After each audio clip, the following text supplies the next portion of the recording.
Good afternoon. Welcome to the second training room tournament. It's me, Shmi, and I'll be hosting this tournament for you this afternoon, which is hopefully going to be some action-packed Brawlhalla gameplay that we'll be watching. Welcome to the stream, JF Steve. We're clocking in with our first match, which is going to be, let me close the chat, JD versus, I'm going to go with Sinico. Let me just get the overlay set up real quick. This is...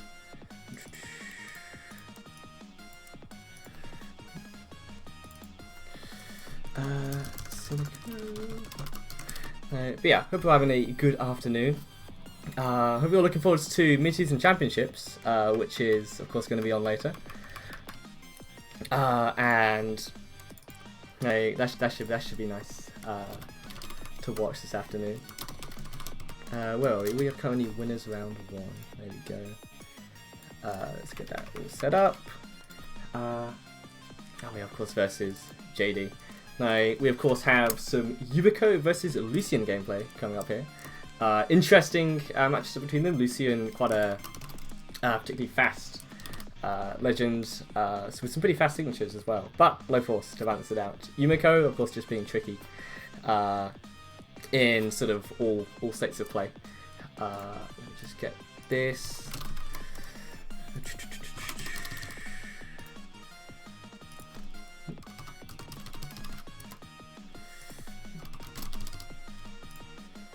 Right, there we go.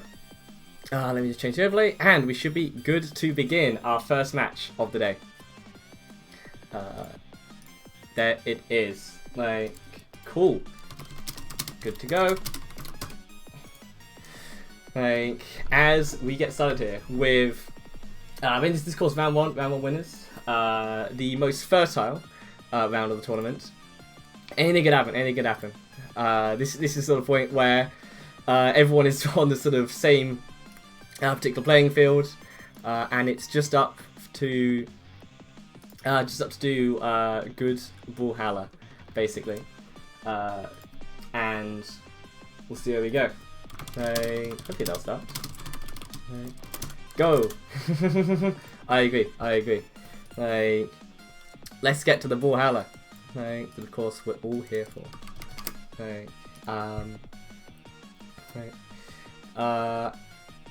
How do I enter JF Steve? Let me have a quick look at the players that are in. Yes, you should have a match, I believe. Should be. Oh, that's it. Oh yeah, you got a because there's not quite 64 players. You got a free pass to round 2 basically. So I guess we'll be seeing you perhaps in winners round 2. But for now, we have winners round 1. Sinico versus JD. JD, I believe that's the Legion tag. That's a cool clan. You got going on there. As we go to, it's somewhat of a niche map. World's End. Quite small blast zones, and you can sort of get some quite nice goes as we get some blasters going for opening up. JD all going nice with blasters, but I think missed the expert there. But it is a very tough set of inputs, so that's pretty fair enough. As we get Sinico finding back on the Yumiko bow, which of course, bow. Well, in fairness, these are both quite long-range weapons. Bow D-Light is a menace to anyone on the ground.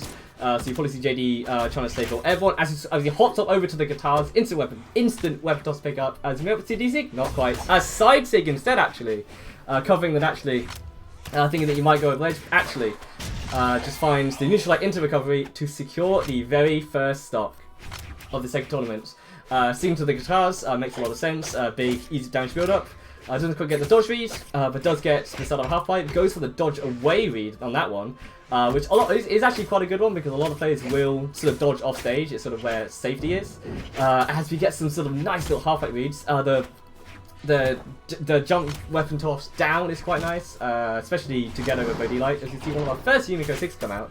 Does actually find a connection, but not quite in position to punish. And another neutral light recovery secures the second top. An interesting situation where I believe both stocks have been taken by the Katars. Not typically the damage order weapon, as we get a lovely NSIG and a good follow-up as well with the weapon toss, but not actually needed, just forces JD low, and that sets things out 2-1. Can JD mount a comeback? I think so. I guess they're both go, but these Katars have just been so menacing. JD's just been able to approach and just sort of mitigate the range advantage that Bo often gives you by just coming in with lots of sidelights, going for quite a gutsy ground pound, barely saves himself with that weapon toss up. But that's what it's there for, and that's why bow recovery is one of the hardest recoveries to hit in the game. You must be pretty precise to get something like that to come through. As you see, a good neutral sig, predicting that JD has actually been quite aerial all the time. It's what you want to do against bow a lot anyway. So, the neutral sig is a good mix-up to come out. But as Sinico is sent down, one more N-sig! Oh! Actually manages to stuff out the ground pound, but doesn't quite get the chase dodge to get back on stage as JD takes game 1. In fairness, there was a pretty well-placed ground pound. If it was just slightly higher, that would have perfectly punished that neutral signature, which is not something that's quite particularly easy to do. As we move on to game 2, let me update the score sheet real quick. As we don't have any particular legend swaps, nor any map swaps. We're running it back to back to World's End. As we see the bow, Sinico favoring the bow mostly in the last game. The hammer did get one lovely neutral sig, but not too much after. Hammer being just quite a difficult weapon to play, especially when your opponent's playing so stacked. And sort of just barely above you. Like Stomp's good, but if they're up there getting all these down airs, then what are you gonna do? What are you gonna do in the Stomp? As you get the down air, a weapon toss follow up, as you do get a Stomp there coming through, sets up with the D-Sig, but JD stays back as you get a dare nearly into the nair as well. If JD fast fell, that would have been probably confirmed. As we do get our first D-Sig off stage, but Sinico is not version as we get the slide charge down heavy off the stage, catching Sinico off guard. And securing their first stock. But it's not too far behind. Sinico definitely can pull this back as they pick up their favoured bow. I see a neutral light come through. Neutral light being an interesting move on blasters. It kind of is possible to follow up on, but it's finicky and you have to get a really good read to do it. But in any case, it is just always good damage build up. And Sinico tries to be the dodge out, which of course is something that does have a call off stage, but JD, feeling confident, just comes straight back on stage. And is continuing to put the pressure on with these blasters. A lot of dares coming through. And a lot of a lot of interesting follow-ups with grab cancels after grounded attacks, which is quite nice. Because sort of the grounded moves are sort of quite useful for getting these follow-ups into aerials. So if you can get another grounded move, then you've sort of extended it by another string, especially when you can sort of start resetting with dares. So you don't get the recovery coming through. Sinico looking to approach with the bow, but the down signature right in the face sends them off stage. As that down heavy barely doesn't come through, I cannot believe that those legs just must have been just slightly too high. As you get another dare reset, goes for the triple dare reset. As another comes through, the 5th dare really comes through. As there's a nice little recovery set. If JD was a little more damage, that would have just come through. But these blasters, it's interesting. The Katars was the real style game 1, but now I've seen the blasters gameplay come through. So which is always nice to see, especially. For the sort of real particular character specialists who can sort of play both of their weapons at such a high level. As Sinico does take the first stop with the stomps there, as JD looks to try and end things with a down heavy, but Sinico ain't falling for it. Not quite. You'll have to try a little harder than that. As you get a neutral light into recovery maybe? No, tries to read a dodge down. As we go for some grounded recoveries. But their down signature, gravity cancels just off the stage. Is what is going to secure game 2 for JD. So it's quite some very fast paced. It's sort of been like quite smothering, I guess, with the Katars and then with the blasters as well. Just constantly staying on top of Sinico and just making it really hard for them to really get away with the sort of things that they might want to do. Get into those sort of Yumiko specialities such as those down signatures, which do have like a lot of technique, a lot of follow-ups you can get off them, but they do need that time in order to get a little bit of space where you can start getting the sort of maneuverability to be able to throw them out. But if JD is just sort of right up in that sort of half character distance in front of you, you don't get that time for the D-Sig. And it just sort of makes things really difficult. As we see a swap from both players, which of course, when we're having a good time in the training and tournament, is what you always like to see. Bit of experimentation, bit of seeing is the Sandy Cheeks, is the Artemis going to work? As we see some hammer combos coming out, I guess they've covered off stage. Not even follow up from it, but it's very good damage regardless. Let's go for the very low Sare. Gets the recovery stuffed out and finds the ground pound, but a hammer of course has that thing reading the wide recovery as well, and that's it. Cynico was not able to touch the stage, and it was one to have recovery too much. As you see, I noticed. I believe that's the hard light weapon set on the Scythe.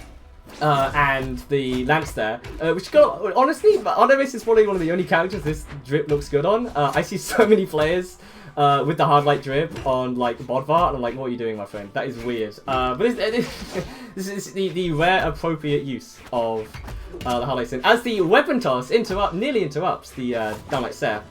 As you see, a down sig thrown off the stage. Of course, one of the Cassidy's newer sigs, one of the few characters to actually receive a sigly work. The down sig just kind of filling the role of, I'll just throw it off stage once in a while, maybe it'll hit. As instead, the side sig is what takes Cynico down to their final stop. As we're seeing, Cynico finds a new light white. Cassidy, of course, does have a lot of very funny hammer combos. A double D-light into the ground pound coming through. Can we get one more? Oh, not quite. Cynico doesn't get quite high enough. But it is no matter. As JD takes game number 3. In reasonably convincing fashion, but it's all good. It's all good. Well played, Jody. Well played, Cynico. Like that was a good first set of just frenetic Brawlhalla. Exactly what you like to see on the training room tournament. So that is all for round 1. We're going to now cut away to a quick break as we're going to start the next round. It'll probably be what will it be? It'll probably be, we'll move on to losers round 1, I think. And we'll stream a game from there. And then we'll see when things go from there. So I will be back in just a couple of minutes. Stay right there.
There we go. Good afternoon. We are back for our second game in, I believe this is winners round 2 we have now.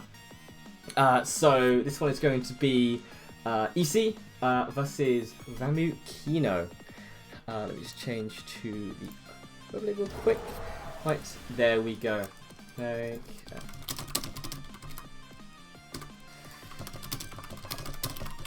Yeah, so let's get into it. Cool. Thank you everyone for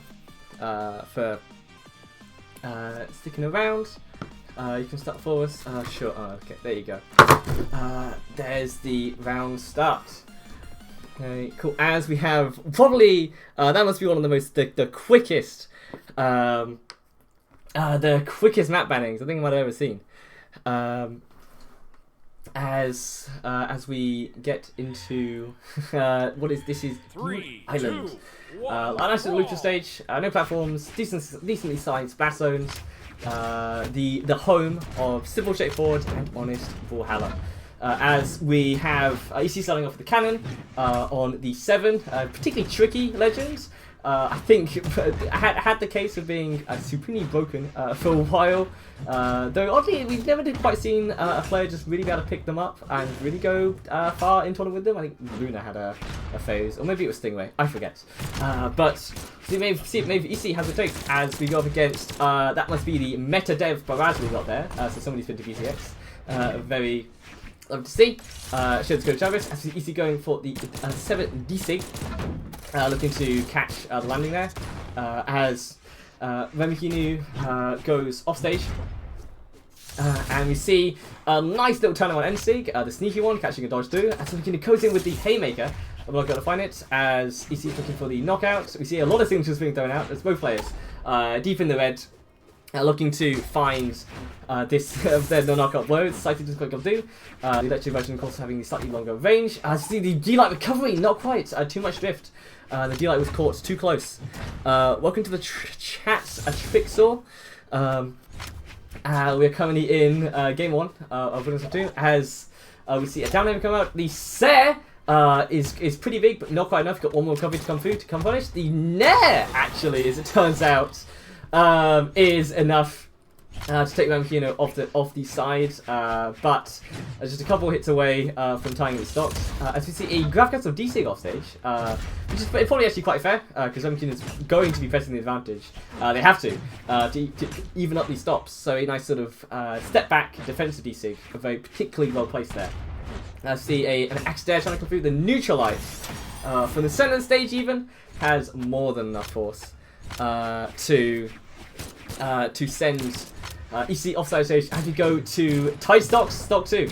Look at that, it's going to be quite a close set in particular. As we see how things head out. So we have we saw a lot of bastards in our last game, particularly nice bastards, which we see if Ramikino can start getting those dares set up. We get a dare, but no follow-up this time. Just sort of taking notice this time as he gets a double sidelight, catching the grab cancel, but not actually catching the dodge. So Ramikino able to escape from that. See the Sare thrown out, but unfortunately the blast is 2 stacks in order to get a follow-up. And we once again are down to the later stages of this stock. We're looking for knockouts. Both players have been particularly happy to throw out the signatures, but also very good at avoiding them. As I say, as the sighting comes through, and the longest charge on a D-Sig I believe I might have ever seen. EC in this case did have enough movement. It was not quite the checkmate scenario yet, but D-Sig was guaranteed, so they're able to go around and get a grounded dare, which I guess from that positioning was enough to kill. I see a sidelight into recovery, not particularly a combo, but I guess just a sort of vibe that they would go together. As the interesting thrown out, but EC not getting in the position to punish, and the D-Light can come out very fast. Because players that are trying to dash in to get the punish. You see a nice spot dodge. So I think that's the second time that we've seen a nice little grounded spot dodge. It is a very satisfying, little read to hit. Just say I know exactly when that match is going to start. We've got a match starting. I'll check that after this game, and we'll see how as we now go down to the last stops I could not call this either way. It feels like the next big signature is probably going to call it. But they really are just trading blows. The cannon being quite grounded. Looking for the sidelights. Cannon, of course, always having that potential ability to just sort of capitalize on wanting dodges, as they both look to be trying to get a weapon swap. As you see a neutrality come through, but it's not quite enough. The particularly high ceiling on Demon Island keeps easy in this game, but they are disarmed. The weapon is being neutralized over, but EC is able to fight Ramakino away and get the weapon pickup. As they're looking for possibly a sidelight. Now going straight for the D-light, but unfortunately it goes right over Ramakino's head, and they are ready with the neutralites. I believe actually that might have been all 3 AKOs with neutralites, which is interesting for the quantity of signatures that were thrown out. But sometimes just the good old reliable neutral attack is all you need. Let me go check your game, a Trixor, as we get into our second match in this set. I just started, don't I? There we go. Alright. There we go. So I believe this is round 3. Yep. So we're starting all the round matches at the same time. So when winners round 2 finishes, we will start winners round 3. I believe is how we'll be doing this. So don't fear, your match will be started in not too long. Let me just double check that. 3, 2, 1, brawl. As we don't worry. Okay, we'll have to wait. But yeah, the match will be started. Don't worry about it. Cool. As we get into our game number 2. It's a good point. We don't have a bracket command set up yet, but thank you to the power of the internet. There you go. There's the bracket. As we see, we're nearly getting the filthy slide charge reverse neutral signature offside of stage. Would have put Ramakino in a really bad spot. Both of them going in for the Sig Gambit, expecting the other one to approach. As Ramakino's been getting a lot of mileage out of these cross-up neutralites. Especially in punishing EC's approaches as they do this match. So it's interesting here, a radish grainy. But yeah, as we continue on going here, so we have EC approaching with the spear this time, seeing if we can get some particular side followers. Not find it does get the side signature offside of stage, but unfortunately it's the electric shock attack. It doesn't quite have the hook. That is not a lot of options, so I believe, yep, that's going to be it. As EC is sent off stage by the neutral signature, Ramakino up 2 stocks. After such a close game 1, they seem to have found their flow in particular, and is carving out a bit of a lead in this game number 2. It's funny, the side off side of the stage, trying to get a follow up that side as well, as the downer gets the interesting angle, but unfortunately they were able to touch, so it's not quite a KO yet. But that must have been quite a close beginning at that touch. Zizi looks to relieve the pressure with the weapon toss, but actually, unfortunately, it runs out of options in the air and is not able to get the dash back to the side of the stage as we close out game number 2.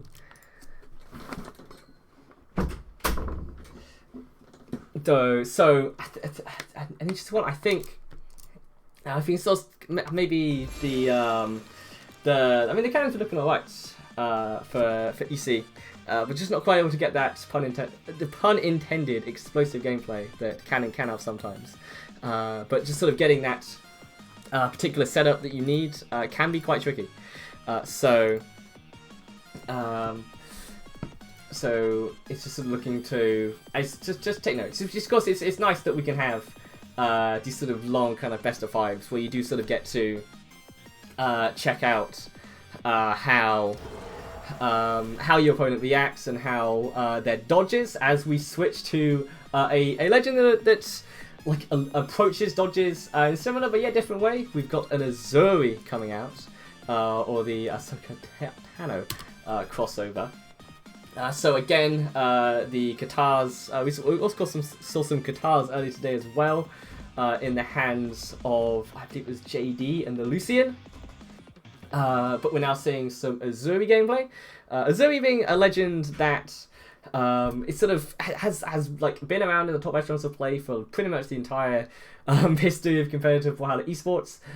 Due to the sort of rebalancing that swords have, we haven't been seeing damage to sword recently, but the Katars are still as good as ever.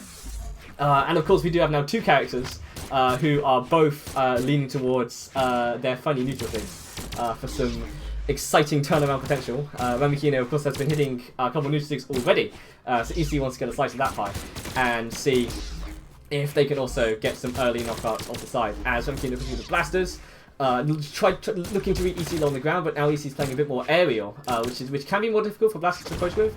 You sort of don't get the sort of same reward that you might get from a neutral light or side light. You have to start looking for maybe nares or high jump dares. But it's a lot more difficult of a playstyle to go up against as you would on a weapon like Cannon, which sort of is looking a lot of mostly for sidelights.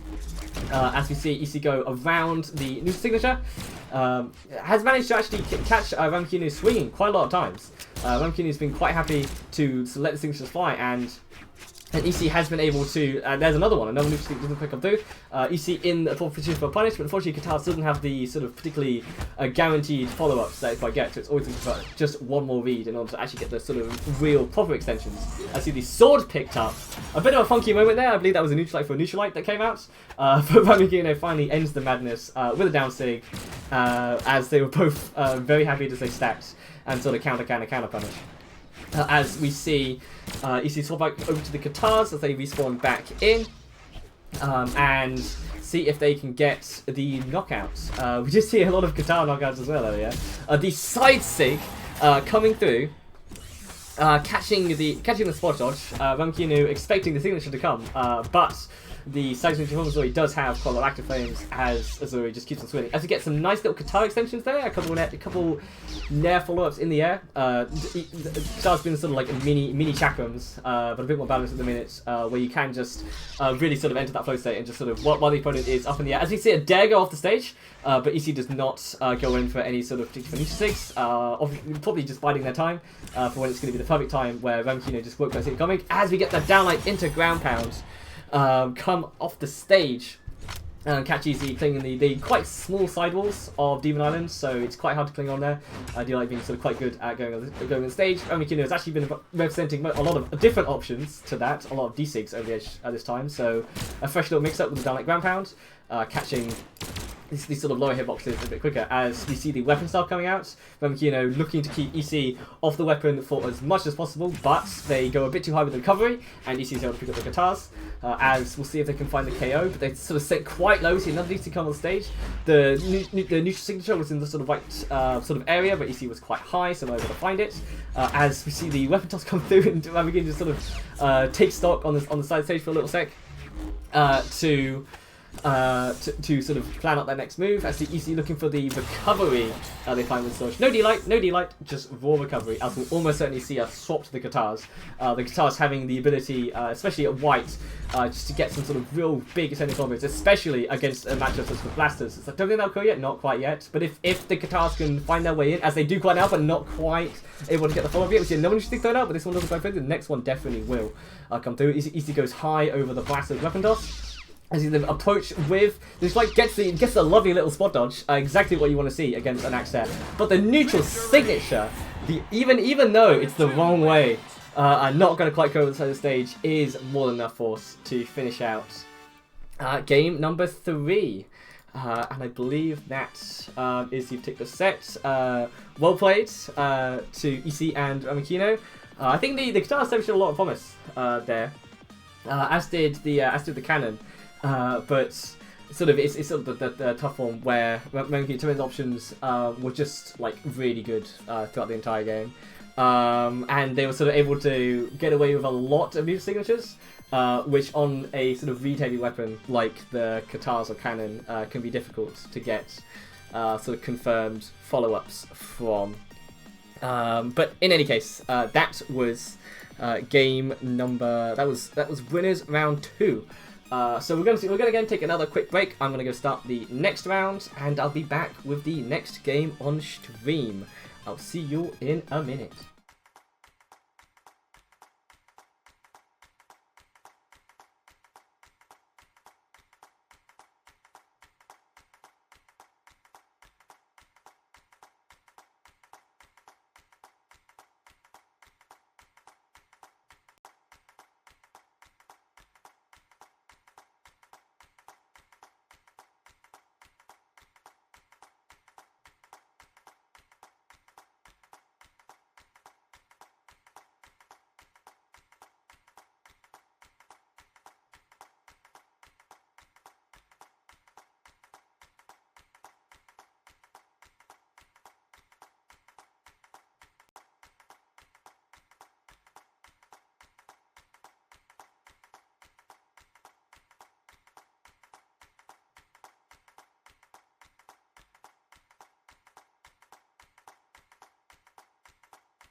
there we go. Good afternoon.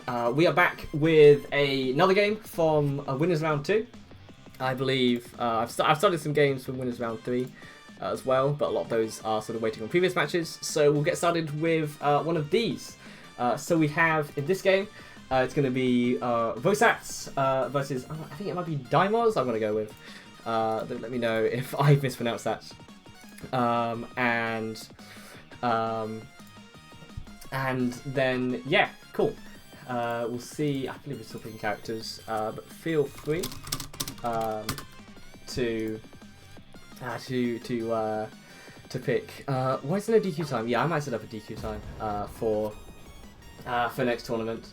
Though that's all of the games are locked in now, so I can't see it. As we see an Artemis coming out, we did see a bit of Artemis gameplay earlier with the Steel Series set. Is it Steel Series? No, Hardline. What's Steel Series? That's the keyboard manufacturer.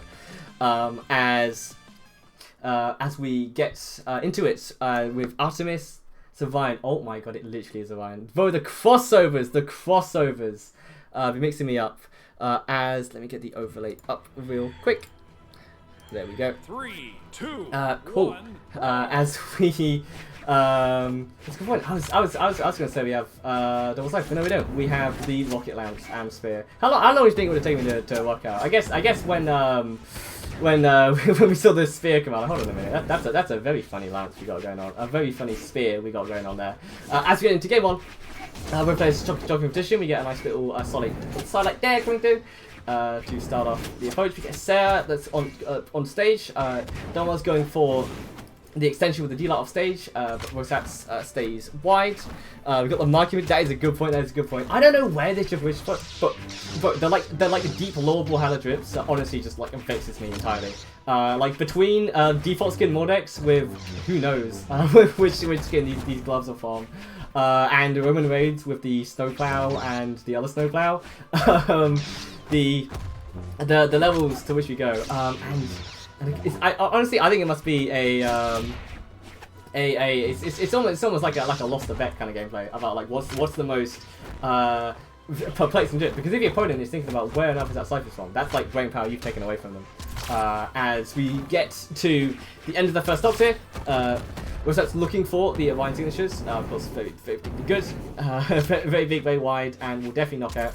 I see the third new sig in a row coming out, but the side sig, the different direction, isn't quite got to cover the space that I wanted to, as we see the much more straightforward knockout move of the downlight recovery. As we see the scythe take out the first stop of Vosats, as we go seeing if Vosats can find almost certainly a different orientation. No, not quite actually. Just a raw Sare on at the side of the stage is going to be enough to take out the stops. As we get into the second stops now, particularly even way to start off game one. As we see how these things progress, we see another downline, but I want to get the follow-up. We see a nice Scythe read going for the sort of very classic Scythe ladder combo. Once they've got the dodge, they're not able to get the sort of... Oh, hold on a minute! As you see the side sig out of nowhere, right at the side of the stage, more than enough. I like how it makes it disarm as well, as it matters. But a very unexpected section coming out. I wasn't ready for it. I'm sure Vosats wasn't ready for it either. But exactly what you need to carve out a lead for yourself in this game, and put Vosats on the back foot. Needing to approach with the lance, which is not a particularly easy weapon to approach with. It's sort of quite committal in a lot of its moves. It sort of lock you up in a certain particular trajectory. You sort of approach with the side lights, but the spear sort of might do a sort of bit better. Don was saying quite aerial, especially with the scythe, so downlight could do well. But actually, as Daimos goes off stage for the edge guard, Vosats is able to turn that around, tap it in with the downlight ground pound. Will she loses? Yeah, I'll gain some losers as well. I'm sort of doing mostly for winners because they're most of the games that have started right now. Because a lot of losers at the minute is people that didn't turn up, and that's not very interesting. So that's sort of where things are at with that. So as we now go down to our final stops, Vosats is able to even things up and see who can be the one to pull ahead and take the first game. That's slightly coming through. That was actually been quite grounded with the side overall, getting a lot of the neutral A lot of side lights, not a lot of sort of dash jump dares that a lot of side players will throw out. Instead looking for goals with like side lights. The haymaker catching Rosette's dashing back and fourth in place. Thought they could just about outspace it, going with the ground pound, but Wes is able to react to that and block in time. Gets the downlight into the Sare, sets the edge guard position, goes in with the ground pound. What elo is this? But when the options are deleted, but Dominus is able to get back on stage and get the slide down signature, able to catch Rosette's off guard as Daimos takes game number 1, and we have the immediate Legend swatch. If I was farming content, I would say, hey, is that Queen Nai? But no, it's definitely Mirage in this game number 2. So sticking with the Scythe. No, there has been no Scythe. There has been no Scythe on Rosette so far. So actually swapping over to the Scythe and staying with the Spear. The Spear's doing pretty alright last game, so we'll see how this swap to having the Scythe works out. And instead, able to sort of land with the Nair. Landing there was just a particularly just a well-run option. It's quite safe, and they're able to catch Daimos on the other side of the stage. The side stick there doesn't quite have the sort of big splash as say an Orion signature, but it does have the range, which will catch if you can manage to free up that space and allure your opponent into thinking that you're not quite ready to threaten that yet. As we see, Daimos now on the back foot, looking to find some Mordic signatures to try and even these stocks back up again. As the side light comes through, but not quite punished for it, and Daimos has been set up in the air. Tries to get the double side light. I think if the dodge was a little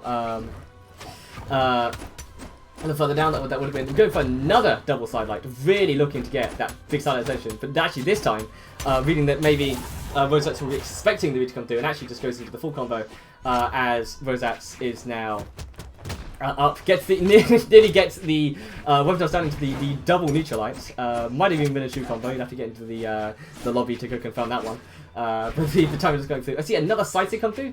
They've been saying sort of just quite across the sort of side of the stage, and sort of making it seem like Daimos is safer with it. Actually, I see another ground come through, but the perfectly placed weapon toss is going to punish that. They're not particularly too heavily. We get the sort of soft side eye. Interesting choice there. Not going for the sort of there you go, the strong option, but it wouldn't look like KO'd. So pretty fair enough. As you look for the grav cancel downlight into the recovery, is what is going to secure the first stop from Rosette's. As we'll see if Daimos can mount this come back. I mean, this is called the Scythe, and you can see they're definitely looking for it. Trying to find all stuff that recovery with the dare, but the ground pound catching that maybe Rosette would push off. But gets a double dare instead. That looks around, not yet. The recovery is quite wide, and Daimos is not able to read Rosette's drift this time, so they're able to get back on stage. The neutral light is barely avoided by that spot dodge. I think if they fast forward there, that might have quite come through. Not quite as Daimos has been playing back, just sort of playing, especially quite sensible in this mid stage, or maybe not actually. Definitely looking for the interesting ground pound. See the little pump though to try and mess up Daimos' timing there, but Daimos isn't full for it. As they nearly get the weapon toss into the graphical downlight, as you see the most dedicated weapon guarding you might ever see. Neutral light and reads the jump up as well, and is able to find that recovery as Rosette now takes game 2. They've settled in, and we have, I believe, this is our first 1-1 set count of the tournament so far today. As we'll see if we can get any particular change-ups. We do actually. We see a third legend swap from Rosette's. Really just trying out the entire Spear arsenal right now.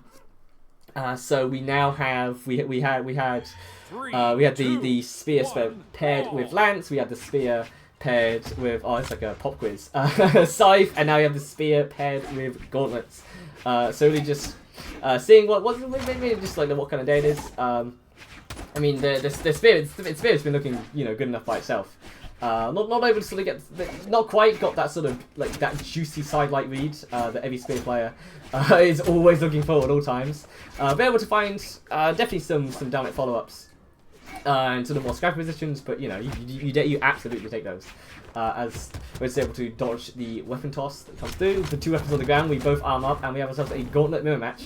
As was able to catch just the tail end of that side light, so Diamonds didn't quite have the timing ready to get the dodge out. As we see some more sort of, we have the down light to punish the down signature.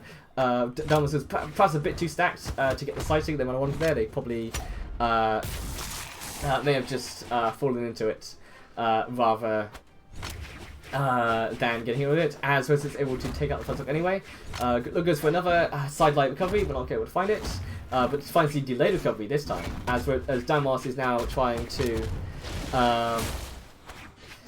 is trying to find the KO with the scythe, but he's not able to, as the haymaker comes through. The little pump toss down, but the downlight ground pound just over the corner of the stage is able to secure that stop.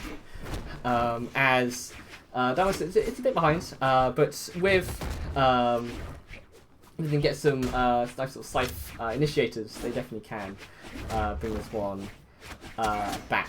So we do actually get the recovery into the dare, but not able to read a dodge from it. So unfortunately, not able to get too much of a follow up from that. As we actually see some weapon starving going on, though Rosat is alright, able to get neutralite.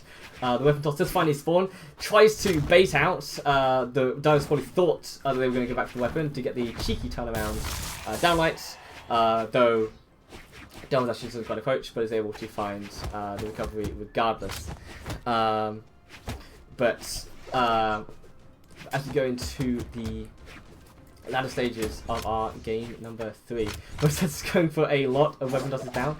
I mean, it's an option, especially at sort of the high levels. You do generally see a lot because it's just really good, especially a moving hitbox while you're off the ground, and you can get sort of follow-ups like that, and then you pick up the weapon and just sort of keep going with it. We see another case of a downlight going overhead and punished with a neutral light, I was able to get the neutral light on gauntlets, but that one, especially that just going for the bounce pass off the side of the stage, that would have been quite an interesting one. As you see a slide charge down signature, but Diamond stayed close to the stage, so that was going through. As you see, I was trying to secure a nice little read to get the KO as the central stage by the scythe, but the weapon tosses don't quite come through, and Diamond is not able to secure the KO quite yet. As we we'll see if maybe the scythe can be the one for D-light. No, actually, what does get D-light, but not that kind of D-light. Just the regular unarmed one. A lot of unarmed KOs this game. A lot of weapon tosses in general this game. Leaving our 2 players unarmed for quite a period of time. The neutral light not quite in the range to punish the signature there. But we see another sort of another kind of down come through. But unfortunately, actually just run a dodge. Nearly gets the recovery to come through there to take the stock off the top there. As we see Rosat get the downlight in the recovery. Very good choice at center stage, which sends us into game number 4. Yeah, on match starting, I guess it's so we can get the most amount of games on stream, but as it turns out, there's a lot of games in general today. But alas, I can't turn it off anymore. It is too late, so we'll just have to keep going. Though I'll try and get as many games started as possible, so you aren't waiting for too long, because nobody likes waiting in tournament play. There we go. Let's just start that one. We'll just start a couple points in losers as well, and we'll get things going. There we go. There we go. We can start that one. There we go. Cool. That should be. 3, 2. Play should now be ready to go. As we go into, we see yet another legend change come through. A legend change come through from Rosats onto the Kaya. So we're now pairing the sphere with Bow. We'll see how the Bow does. As the Deimos change drips entirely, we have the much more traditional Mordex drip onto the Fenrir. We'll see if the drip change has the effect that maybe we're looking for. As we have things sort of easily, sort of, I expected, but Rose is able to get well on. Gets the little charge as well, looking for the dodge, the sort of drift in order to catch that, and it'll get the mistake. But unfortunately, they nerfed that one a lot, so it doesn't actually kill quite yet. Mostly because it's really fast, so it's fair enough. Gets a couple of D-light, looking for a wide angle there for the Roses. The Roses doesn't give it to them. Stays in on the side of the push column, and Downmost is just sort of left handing. Gets the ground pound onto the stage, but that's not going to go quite yet. Downmost gets the nice weapon toss up, looking again for the nice little weapon toss into D-light combo, but Downmost still not giving it to them. Downmost playing defensively well here, to not get sort of tossed about too much. Rosas is having to play honest here, but does get the downlight into the neutralite, which I think at that spacing is probably most of what you probably could have gotten, as most aerial, especially recovery, wouldn't hit. It's far too stacked. Downmost is looking to get the nair into the sidelight is an interesting option there, but if they were able to get a read, that definitely would have led into the KO. As you see, 2 weapons on the field. Whereas that doesn't quite want it quite yet. There we go. Picks up the spear. Downmost looking to perhaps get a little read or just a strong sidelight. It's going to send him off stage. The weapon toss is able to dodge through, but Downmost isn't able to get a further punch from that. Quite a safe day outside the stage. But Roses to the peak, so not able to get too much from it. As we'll see if probably looking for maybe a downlight or maybe a recovery here, but Roses is just stacking these nairs instead. Gets the sidelight, then double D-light as well. Downmost just doesn't quite get the dodge out in time in order to dodge the second D-light. As we'll see Downmost switch up again. Roses going for the ambitious haymaker. Being really tricky for getting back to the stage as well. With lots of in-air economy going round to try and get to try and throw off Downmost's timing, but gets the much more standard knockout tool on the bow this time. The downlight into the recovery, and is able to secure and get Downmost down to the last stock. As you see things going. Interestingly, for this bow, we see Bozat's shown they can play with a lot of different weapons, and able to sort of pair that well into the spear.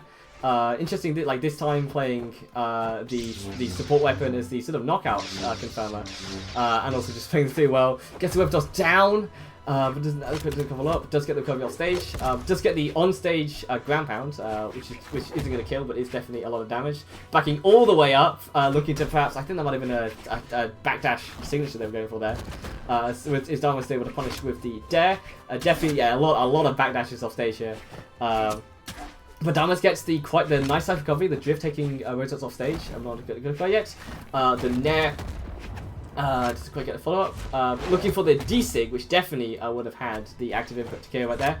Downmost looking to get the weapon toss follow up of their own in order to secure the KO. Looking to get the read on the fade through.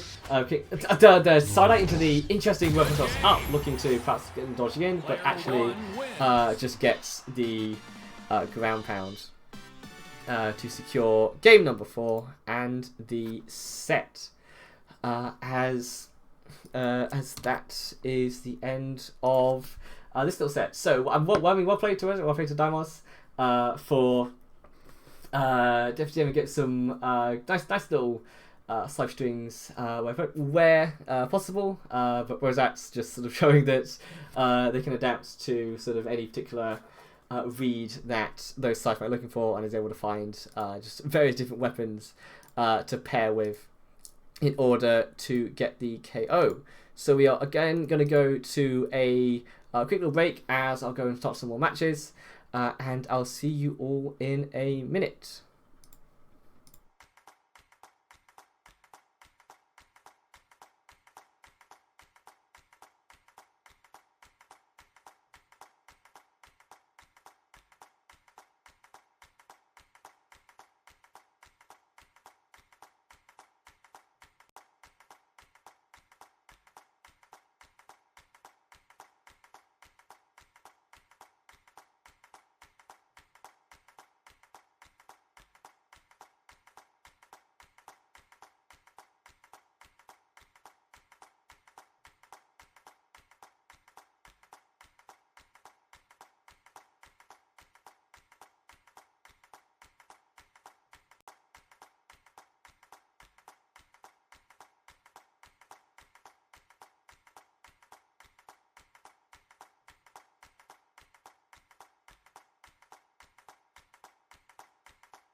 Right, there we go, and we 3, are 2, back. 1, brawl. We're not waiting around this time. We're getting straight into this match. It's an elimination round 2. We have Cynico is back, and we have they're up against Maxbo it is this time. So we have the Red Raptor coming out, which has been an interesting character in this current meta. Again, one of the sort of new legends that probably and very likely is particularly busted. As we see a lot of the signatures coming out, that's definitely the second D-Sig and now the first N-Sig we've seen coming out this game. As the side Sig is able to just peek over the side of the stage and catch something off guard. But Cynico responds with a side signature of their own. As we see what I think will probably be quite a signature heavy set. Actually, as we get a weapon toss, a D-Light weapon toss, also a Downlight weapon pickup follow-up nearly come through there. As we're looking to see if we can get the KO from this like here. But the down signature, I guess, has that interesting property where it is going to do pretty well at covering a lot of Red Raptor's approaches.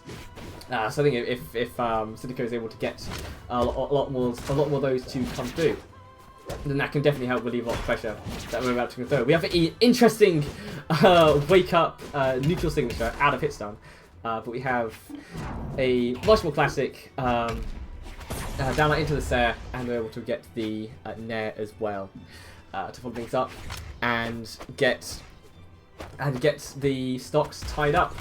So again, we have hello. So a lot of point blank weapon toss combos going through. As the new stick comes on stage with the weapon toss as well, puts Maxbo in a bad spot and gets the grab pod as well to call out the grab pod signature. But Maxbo is able to get back on stage and respond with another new signature in order to start putting the pressure. I see the orb come out. At least it's the first time we've seen orb gameplay today. We'll probably be seeing a lot of the sort of quite disjointed down sigs and neutral signatures coming through. Neutral signature just being sort of very good at catching players that are floaty, and down signature sort of being a big kind of get out of jail free card, puts you in the air, and if the opponent's not ready to punish that, then they're probably not. Which is sort of what makes the Red Raptor signature kit just so particularly tricky to deal with. As you see, interesting interaction there with the down signature being hit as Cynico is slicing through. As we see, maybe Cynico can get the KO with the bow here. Manages to get a side light, but there's not too much you can really get guaranteed on side light, especially a grab cuts one like that. As we'll probably see what signature we get to come out here. We have just a nice little point blank, just slightly off the stage, grab cuts side sig coming through. So if Cynico can extend this lead perhaps, and maybe keep Maxbo, especially off that weapon, will be particularly potent because Red Raptor without a weapon is just going to have, you know, sort of little hits. See a lot of Maxbo definitely having a very high APM, I guess you could put it, especially with the orb. Looking just to put out just as many hitboxes as possible and make it difficult for Cynico to quite get their tempo and get a foothold in this game. But they've been dealing with it quite well, and just sort of picking out their approaches and being able to get Maxbo into the position where Cynico can start punishing with some signatures. I see some sides coming through, but no side air off the side lights. Just looking to maybe get essentially leash light, or we'll see. But you see the neutral signature coming through. Cynico nearly drifting into that, but staying wide. Gets the dare. Maybe a celebratory ground pound, or maybe that was meant to be recovery. We'll see. Gets another dare, but the Dell off the gun is going to go it. But I'm probably looking for a stomp here, which Maxbo is not giving to them. Approaching all sides, and the neutral signature. And managing to clinch it out, reading that Cynico was going to jump out of pressure there, and is able to find that KO off the side of the stage. The signature having the sort of movement property associated with it as well, is able to carry them towards the side of the stage as Maxbo takes game number 1. Let's go update that. We'll see if maybe we might get a legend swap of Cynico. Oh no, not quite. But yeah, they're just sort of if they're able to, I guess, sort of get into Maxbo's habits a little more, just sort of when they're looking to get their down sigs, when looking to get their neutral sigs. Once you can start sort of getting that figured out, suddenly the sort of what might look like quite the impenetrable wall can become, as it turns out, quite sort of definitely workaroundable. It's sort of there's sort of there's things. But I've always joked NOI player with space will always go for about one option, and that is of course side sig. So if Cynico is able to sort of get those kind of follow-ups, or is able to sort of just keep max hit stun with the light attacks, then maybe we can get something. I think to dodge up there, perhaps. Definitely looking for Cynico to go high there. Cynico stays low. I think the dare into the strong set, setting off stage, not looking to go off stage. We haven't been seeing sort of too much offstage gameplay from these players. They are definitely content to just stay on the main stage and swing, and just sort of who gets the sort of better number or the better quality of guesses is going to be one that comes out. As we look to get the very stacked approach there with the down like dare, but actually they're probably in space for more of a down like Sare, but they're able to get some hits on regardless as they start they shit the field of weapons. Very nice coverage there of the weapon pickup. Definitely thinking that Maxwell was probably just going to go straight forward, and they guessed exactly correctly. That's exactly what happened, and they were able to get the Yumiko side sig, which is a difficult signature to play around. Because it's a bit like a combo sig. It both is like a D sig that hits all around you, but also has the momentum as well. It's Cynico looking to get some interesting onstage ground pounds.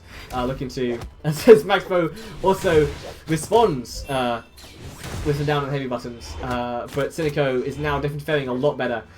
Just sort of staying out of range. Managing to bait Maxwell out into sort of throwing out these things slowly but surely, and that's where they're sort of able to start weaving in and getting some punishes. As Maxwell looking to get an neutral sig that won them the first game, managed to get in very quickly and stuff out that down signature before it can come out. As they knew there's the side sig, incredibly close there. Not able to get the ground pound, but it doesn't matter because the sort of positioning was enough that it put Maxwell out of sorts and was unable to touch the stage again. So Maxwell is now down 3 stocks to 1. They're definitely going to have to start pulling out some different tricks here. And Cynico nearly going for the entire sort of the Yumiko combo there with the sort of high dexterity you can get on bow. Sort of affords you those more follow-ups, but looking for Maxwell to jump into that final ground pound, but Maxwell stays low and is able to take away Cynico's first stock as Cynico managed to get the follow-up, going for the ground pound, definitely looking to end all stocks if possible with a ground pound, because who wouldn't, of course. It is just such a nice thing to get for. The weapon toss actually probably saved Maxwell's bacon, but it might not be enough, especially with sent off stage. It goes for the haymaker. I think that Cynico might go for some sort of maybe a graphical signature, but Cynico is actually just looking to stay on stage and get the most close to the wall ground pound as possible. See down signature sort of splasher box tends to go away. But Cynico is just not quite able to find this knockout hit yet. Probably looking for maybe a stomp, maybe a Sare to come through. Gets the recovery. Oh, into the recovery and into the Sare to finish off the stock with a nice dribble hammer combo. That's why they call it the grapple hammer. And is able to. Oh, it's true. I've increased the wrong sort. It should be. Cynico up 2-0. There we go. Let me just fix that real quick. As we go into game number 3. Oh no, it's 1-0. It's 1-0. It's 1-0. There we go. So yeah, Cynico is. I forgot. It's sort of that was such a dominant game too. Sort of completely different, but Cynico's definitely doing a lot better. At reading out what kind of a player it is that they're up against in this matchup. It is definitely a Red Raptor, and Red Raptor definitely has a certain set of options. So we decided between to the 2 different maps of Miami Dome and Demon Island as we go, in fact, to Demon Island. So we're keeping away the platforms, which I think, especially when you have the advantage against a legend like Red Raptor, can be quite good. Because you've sort of proven that you're able to control the neutral quite well and pick out your approaches. You've started kind of throwing platforms into the mix. That can kind of send things off a little bit and make things a bit more. You kind of lose your tempo again. But no, we're keeping it simple. I think we're no problem. We're going with the chase dodge off the stage to try and get a Sair to send them back down. They're not quite. Maximo getting the dodge read in, nearly getting the second neutral sig as well, in order to rack up a lot of damage real quick. Cynico just sort of staying, consolidating with that center stage with the hammer, getting the neutral signature. I don't think Maximo's got enough to make it back. Not quite. So Cynico sort of showing that they're definitely able to just hold on to the center stage and wait for Maximo to make that sort of signature approach.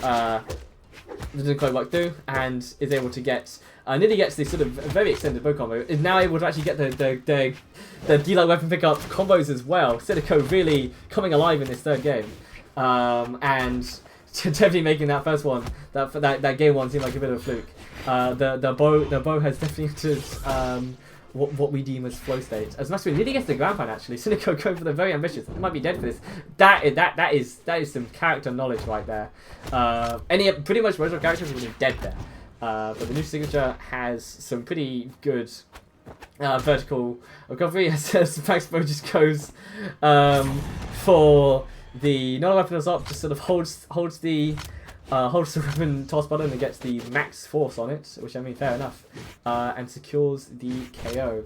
To make this a tight shootout game, definitely able to come back. Cynico with the downlight, once again threatening the offstage with the ground pound. I'm not sure any of them are quite hit quite yet, but I get the feeling one of them will soon.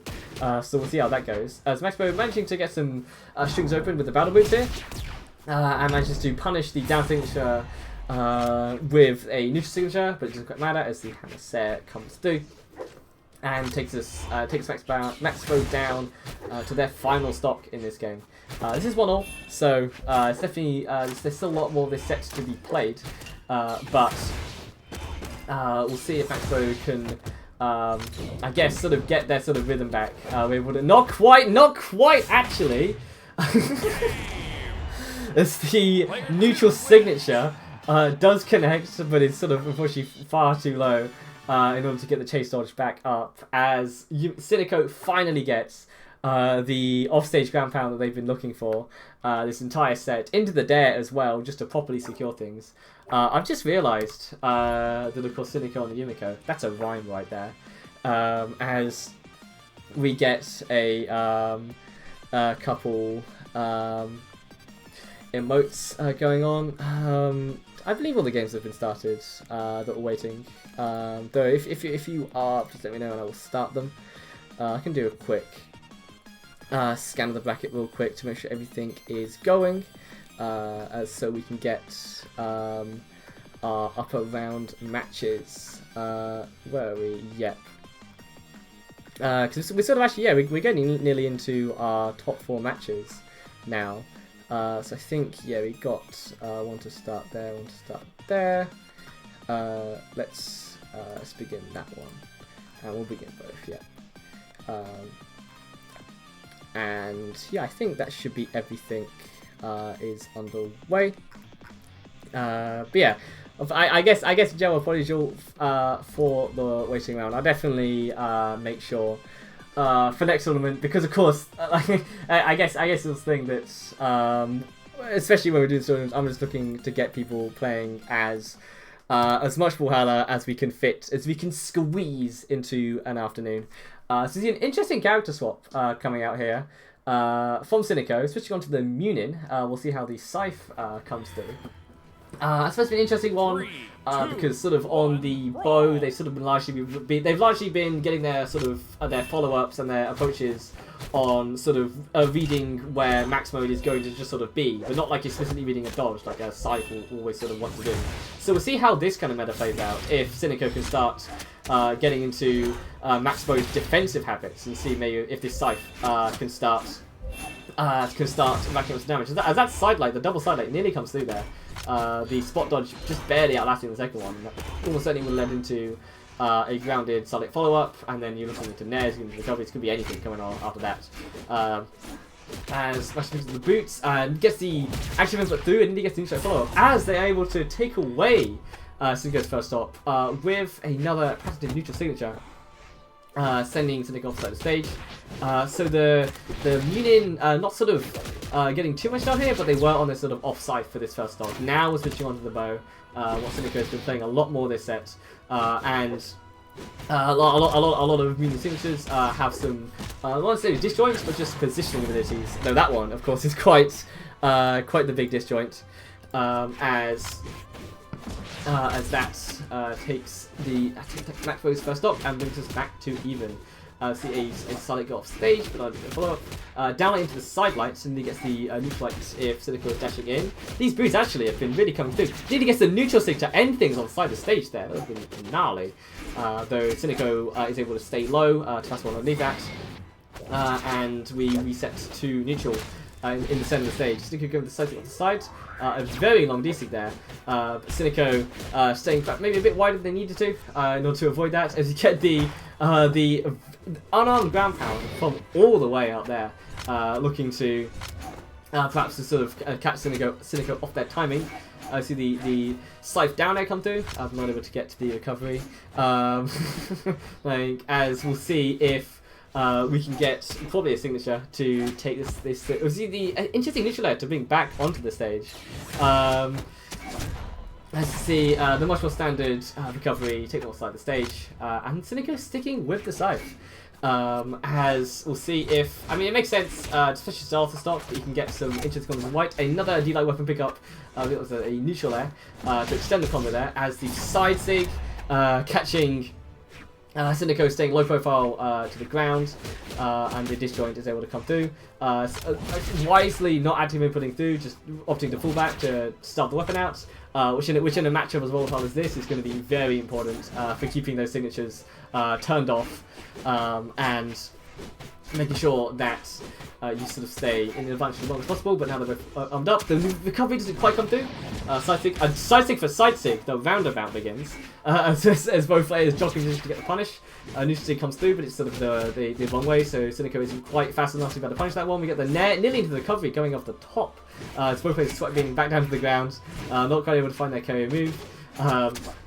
Sinico is able to get Maxwell off stage, but Maxwell has just been largely just sort of pushing back onto the stage sort of as quickly as possible. As the bow, well held there by Maxwell to not get hit by the weapon toss. If they let that neutral stick fly just a little bit sooner, they would have been hit by that bow. As I think they're looking for maybe even a bait to get Sinico to approach. You thought I was looking for a down signature? Well, actually, I was looking for the down signature. Can I change the setting? I don't think I can anymore. Though I think as there's sort of less games going on at the minute, so I think we'll be able to make sure that all the matches are started quickly. And yeah. We'll see what the next game is. I mean, it's something I'd love to stream every match in this tournament, but if I did, then this actually would take all day. I mean, I could play BRAWLHALLA all day, or watch BRAWLHALLA, or whatever. It do be, but we do have to wrap things up eventually. So I think Sinico might have been tapped out there, but they're back in the game. As we have. Where are we now? This is game 5. This is the 5th game. Especially after Sinico being so dominant on the Yumiko, it's no surprise that we see the swap back to them, as we see a custom hammer combos coming out here. But hold on a minute, like when you didn't expect it, the gravity cancel haymaker coming out. As Sinico getting back to business as usual. The Munin was fun. We got some funny both side sigs, which is a very funny signature. Though Maxbo probably looking to get a slide charge off the side of the stage would have been definitely difficult to cover, but just not quite enough drift, to quite end up off the stage. As Sinico able to get back on stage, get the Sair, and get the lead in this game 5. Looking to starve Maxwell off the weapon, but actually doesn't quite need to, as they send it off stage on the ground pound. The Maxwell come back on, and able to cover the weapon toss very well with the down signature. reading that Sinico was just about to approach that and turn around and takes the stock, makes things even again. Though Sinico able to arm up quickly. Actually does manage to get finally one of the ground pounds they've been looking for this entire set. Able to time it out well. And maybe just going with the weight strategy there. The side sig to very nearly ending the Maxbo's early demise. Thanks to a little hop off the side of the motorbike. Is able to keep them and get them a touch there. As Maxbo looking to get an orb string, perhaps lead to a new signature, or just a sort of raw down signature. These sort of side and down signatures have been definitely quite good. Against the ground pound this time, reading the jump in, tries to get one stealth stage. Maxbo tries to get one last side sig off the side to get the sort of corner spike from the side of the stage. That was a quick do. And in what must have been one of the quickest sets, one of the quickest games we've had all day, Sinico is able to take game 5 and proceed in the elimination bracket to face whoever it will be then. So that was a initiative match. Well played to Maxmo. Definitely able to get a lot of good sort of movement call-outs. With signatures, definitely like a good vibe of where Sinico was trying to go, but Sinico was just able to more consistently get the neutral breaks and the sort of extensions, which is where the damage builds up, and that's how the game was secured. So I'm going to go take another glance at the brackets, and I will see you all in just a couple minutes. And yes, I will go start that match. See you.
Right, there we go. We are back with our next match, which I believe we're in the sort of latter stages of the winners bracket.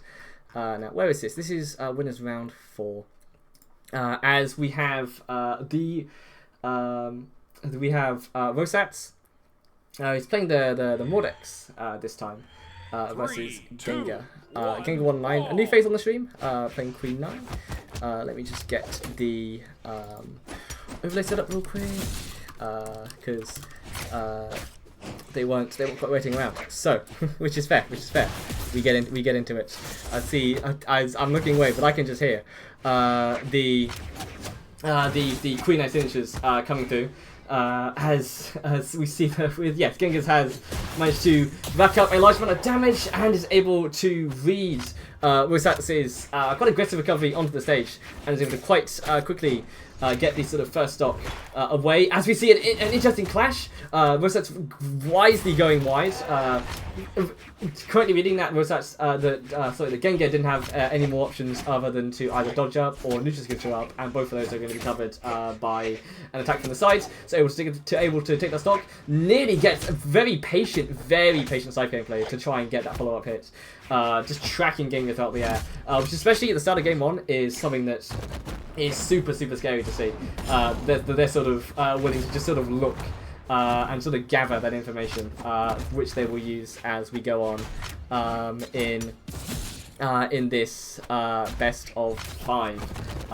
As we sort of have things tied up, Gengar did have the lead, but Rosats sort of stabilised nicely, getting some good signatures to follow things up, and able to, without even particularly reading the dodge, just get the sidelight into the recovery and secure that stop and get their sort of first particular lead of the set. Interesting wake up there from Gengar. The sort of ground pound is a great way to reset neutral, but not quite to find the KO quite yet, though Katars do struggle finding the KOs, though maybe not Queen Nice Katars, with a lot of signatures that you have at your disposal, especially with the... Oh, hold on a minute.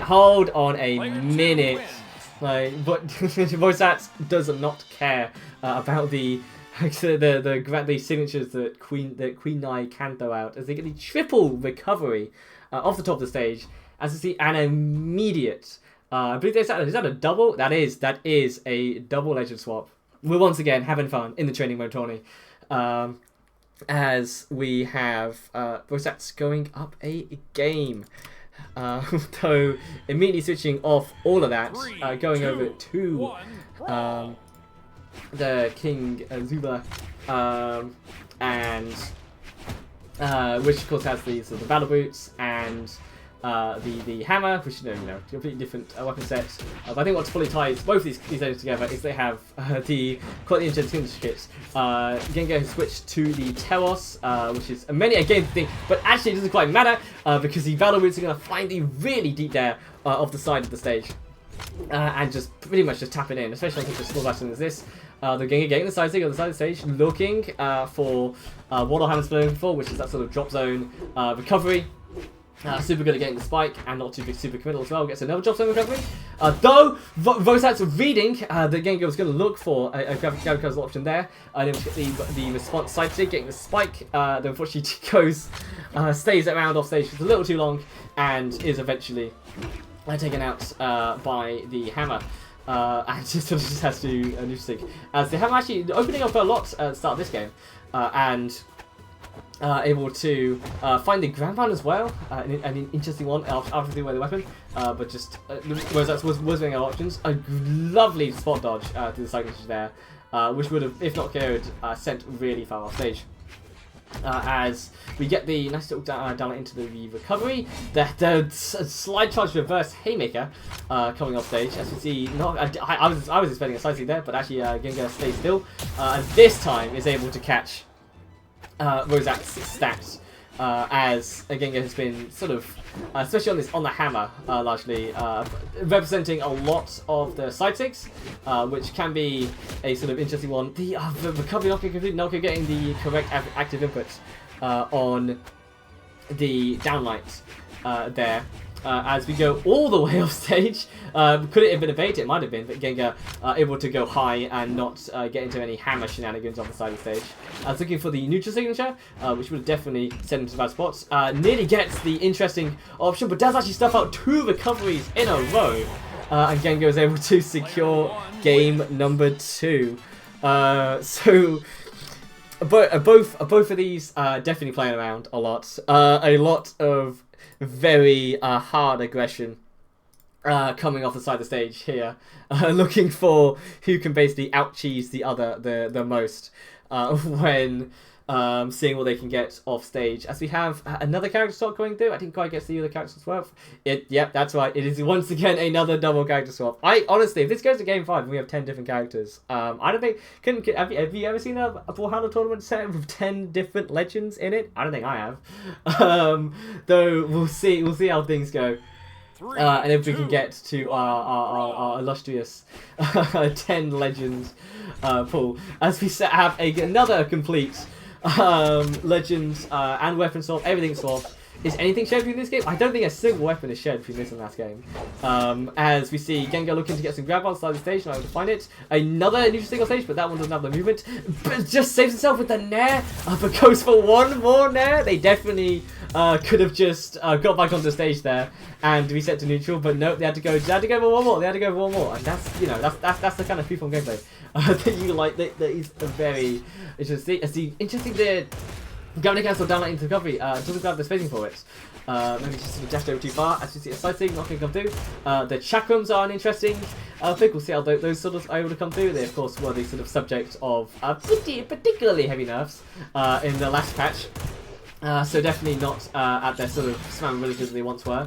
But in this sort of meta of, well, we're just sort of getting lots of signatures and just lots of ambitious plays. I feel like the meta to a certain extent just goes out the window here, and it is definitely just a case of whoever dares to go for, like, if that going against Dana hit, that would have almost certain that could have definitely been a KO off the top there. As Rosette covers the wide on the wall, but gets caught out by Gengar as they went in for the ground pound. Gengar stays nice and close to the wall, and is able to get the return to the ground pound, correctly reading Rotax's drift, where Rotax was not able to read their drift. As we get the down air off the stage, but not only get the side air follow-up from that, so you sort of see a bit more sort of grounded neutral from the chakrams. You're of course seeing the fuse variant of the chakrams. Makes a lot of sense. At low damage, how it's maybe supposed to be played. Though the argument of how chakrams is supposed to be played, of course, is a long and very tedious one. So we're not going to get into that one quite now. As Rose actually trying to even up the stocks on this scythe, gets a nice little weapon dust down into the Nair, but still not quite able to find the stock. Maybe might switch over to the blasters. I think they were trying to do that earlier, but they keep throwing the weapon too close to the weapon pickup and keep picking up that weapon instead. It's the ground pound, very nearly punishing that psychic signature, but it does have that nice little up bit of momentum after you hit it, which keeps Rose in the game. As we just sort of just take a moment just to catch our breath. For a sec, as we get the cute little weapon toss over the side of the stage. Just a nice, just sort of very good sword gameplay. Just sort of like a nice thing. Never mind. Just when you thought we were going to get some peaceful sword gameplay, Gengar comes in with the grab cancel side sig, the sort of the very sort of low profile side sig, which honestly is just kind of free, particularly real estate, where you grab cancel it, and because the hitbox just sort of extends across stage, it just kind of has a bigger range because a lot of that hitbox is being wasted on opponents that are below you, which doesn't exist on the stage. So very smart stuff to take out that game. As we do indeed have 2 more legend swaps. Rosad's actually making the controversial decision to actually keep one weapon consistent between the 2 games, sticking with the scythe, but bringing out the orb instead of the blasters, which I think I would say makes sense. I think the scythe definitely did do a bigger chunk of the work last game, but I don't know if there's sensibilities already here. As a nice spot dodge catches the side air through, exploiting one of the particularly tricky things about Lance, which is that you have to sort of make this sort of hard side air commitment, and if you get caught in that position, then that's a free punish. As Rosa's able to just sort of slice and dice, Gengar in the air, and nearly get the neutral to follow, but we do have a neutral signature of Gengar's own, as they are able to get the interesting off stage and confirm things with the ground pound. As we nearly get that, they definitely could. They could have just solid said that and it would have killed, but they had to go for something extra. Which when we're currently 1 for 1 on the talk count, I believe Gengar did some talks earlier, so they might be slightly ahead on the talk count. But it's in this game it's even so far. This is the talk moment. Gengar nearly getting the ground pound, but they're off stage with not a lot of options, but do manage to touch. Voiceouts nearly getting the turnaround, looking to wait out a recovery probably. The barely end of that neutral stick, catching Gengar as the fully charged slide charge reverse neutral sig with the extra game, nearly getting the ping pong weapon toss in order to secure that KO. If that last unarmed hit would have come through, that would have been something that clip it and ship it basically. But unfortunately, the damage percentages just weren't quite there the bit they come through. As Gengar now behind, but the recovery nearly comes through. Bad spots, but unfortunately, Rotat's not able to get the dare to catch their back. A lot of recoveries on the stage as Rotat's now getting the downlight into sidelight. They certainly they're in the mood to just press some buttons as. We have the grab cancel down signature into a double dare. Looking to get the weapon toss, but doesn't quite bonk down far enough to get any sort of unarmed follow-up from that. Voice that's low on options. And then he gets another weapon toss follow-up as we get a double recovery stuff out. These weapon tosses. You've just got to you got to keep an eye out. You just never know where the orb on the side from downtown is going to come from. Like where's that one going? Where's this one going? Voiceouts opting to play most of this game unarmed, as we have just the much more sensible side air taking the final stock away from Gengar as we go into game 5. And as predicted, check the heads of weapon banning. We've got, who even is that? I don't recognize the head from that. Oh, I got you. It's Chell versus Ember, both rocking the same color scheme as well, actually. So a note of consistency here. But we have indeed gotten our 10 different legends. And what is this? This must be winners semi-finals, maybe. I think this is. As we see Gengar immediately opting up with the down stage. That was a lovely little sidelight into the weapon pickup, sidelight from the guitars as well, in order to get a sort of a figure that can get the neutral signature though, carrying them off stage. The signature in itself not having a lot of force, but it does have a decent amount of stun time, which that low is always going to result in the KO. Is Gengar taking a lead in this game fight? That's nearly reading if that spot dodge. If they delayed that ground just a little more, that almost certainly would have been the KO. Maybe didn't do confirm. As Gengar taking the lead now with these battle boots, which again is a weapon that I don't believe we've seen from Gengar at all. We saw some battle boots earlier from Rosats, but not from Gengar. So it's sort of, it's difficult to get a narrative going on here. See just a nice little going D-Light coming out. Gengar once again looking to recover back to stage with a neutral signature. Might work with Queen Eye, you can get the vertical switch for that, but the Chell neutral signature not quite enough. As we see 2 side signatures in a row, when one fails in the seat, as we see that must be a triple torch into the down signature of the Rodat's quick sale third. And we get the what even is that? That must be every single attack in the Qatar signature kit there. As Voiceout saying that actually no, you can't just use signatures. You can't just start signatures for free. We're keeping things honest. It's interesting that both players are definitely playing incredibly freeform, but in incredibly different ways. Gengar just definitely being super confident with these. That must have been no more than 5 side signatures in a row that were all pretty close to finished. And Voiceat's instead saying that actually I'm feeling so confident that I can just throw out just the entire arsenal. And I'm going to read your drift, I'm going to read your jumps. Not always dodges, but always in the right area in order to get a follow-up. As Voiceat takes the lead into this final stock. But I have no doubt that Gengar will be able to even this up and we'll go into our last stock. The side air sending into the big exclamation points. And we go down to last stock, game 5 in our 10 legends. It's like Brawlhalla 3 week and every legend was free. As we'll see, can Gengar get the cheeky little signatures that we've been looking for all set, or can Rosette get one last little guitar string together? As we see a triple side stick coming through, versus nearly getting the Fatal on the recovery off top stage as we swap over to the Ember Bow kit. Definitely got some reliable follow-ups here. But the neutral comes through, you get the one looking for the reverse neutral sync. Side stage approaches with the ground pound with the drift as well. Very difficult to cover. Versus going with the big haymaker, but they both dash in, so they both whiff in this case. As we're going, let me get down to things. As we get the lovely downlight weapon pickup into the recovery, beautiful kill confirm.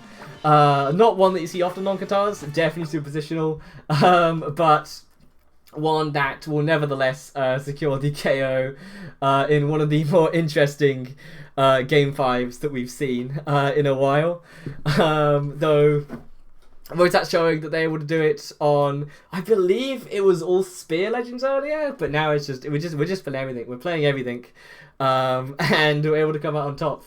But yeah, that is that is the end of that one. I believe that puts Rotats into winners finals. I think. Let me check the bracket real quick. Yeah, that is. Oh no, winners semi-finals. So they're not quite there yet. But yeah, definitely is one way to make it there. So take a quick break. I'll go start some more matches, and I'll see you all in a minute.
Right, there we go. We are back, and we're now joining us in a match in the elimination bracket. Because we've got to get through some elimination bracket games to let things catch up. As we have Frog, who I think you may remember those who were here last tournament. I believe got top 3 then. And they are up against Chemico. Now I'm going to go by their BRAWLHALLA name for this set. Playing the Zol. And Frog, of course, representing the Diana that we saw a lot of last set. Let me just stop that game real quick. Yep, there you go. That is done. As we get into our game number 1. Let's get the overlay up real quick. There we go. We'll see how things shape out here. I'm surprised actually that I've seen so much Diana last set. I don't believe this is. Have we? No, we haven't seen any Diana at all actually so far today. So we'll see if we can get some particular Diana funnies here. It's looking for the reverse neutralite. Interesting way to open things up, but able to backdash away from that side air approach. And so we're able to catch another side air with the neutral signature. Kimiko still got options to get back, still taking a lot of punishment. Finally managed to break the mold a bit with the dare to get Frog away a bit. But unfortunately, that is the risky run against when going against Diana at any point. I think we might see this a lot, especially if Frog is able to represent that they're able to outspace a lot of the cannon says that. Cannon players sort of have to throw out a lot. If they can get in the correct positioning, that's free DC territory.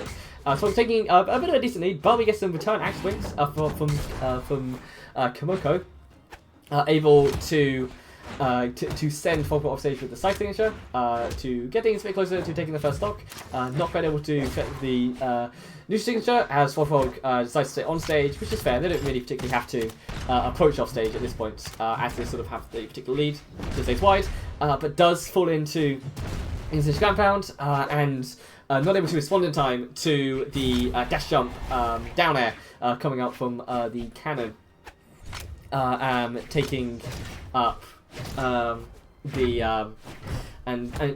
setting Frog off stage before they're able to go on. But coming back in with the blasters, getting the downlight into the recovery, and able to keep the full stock lead.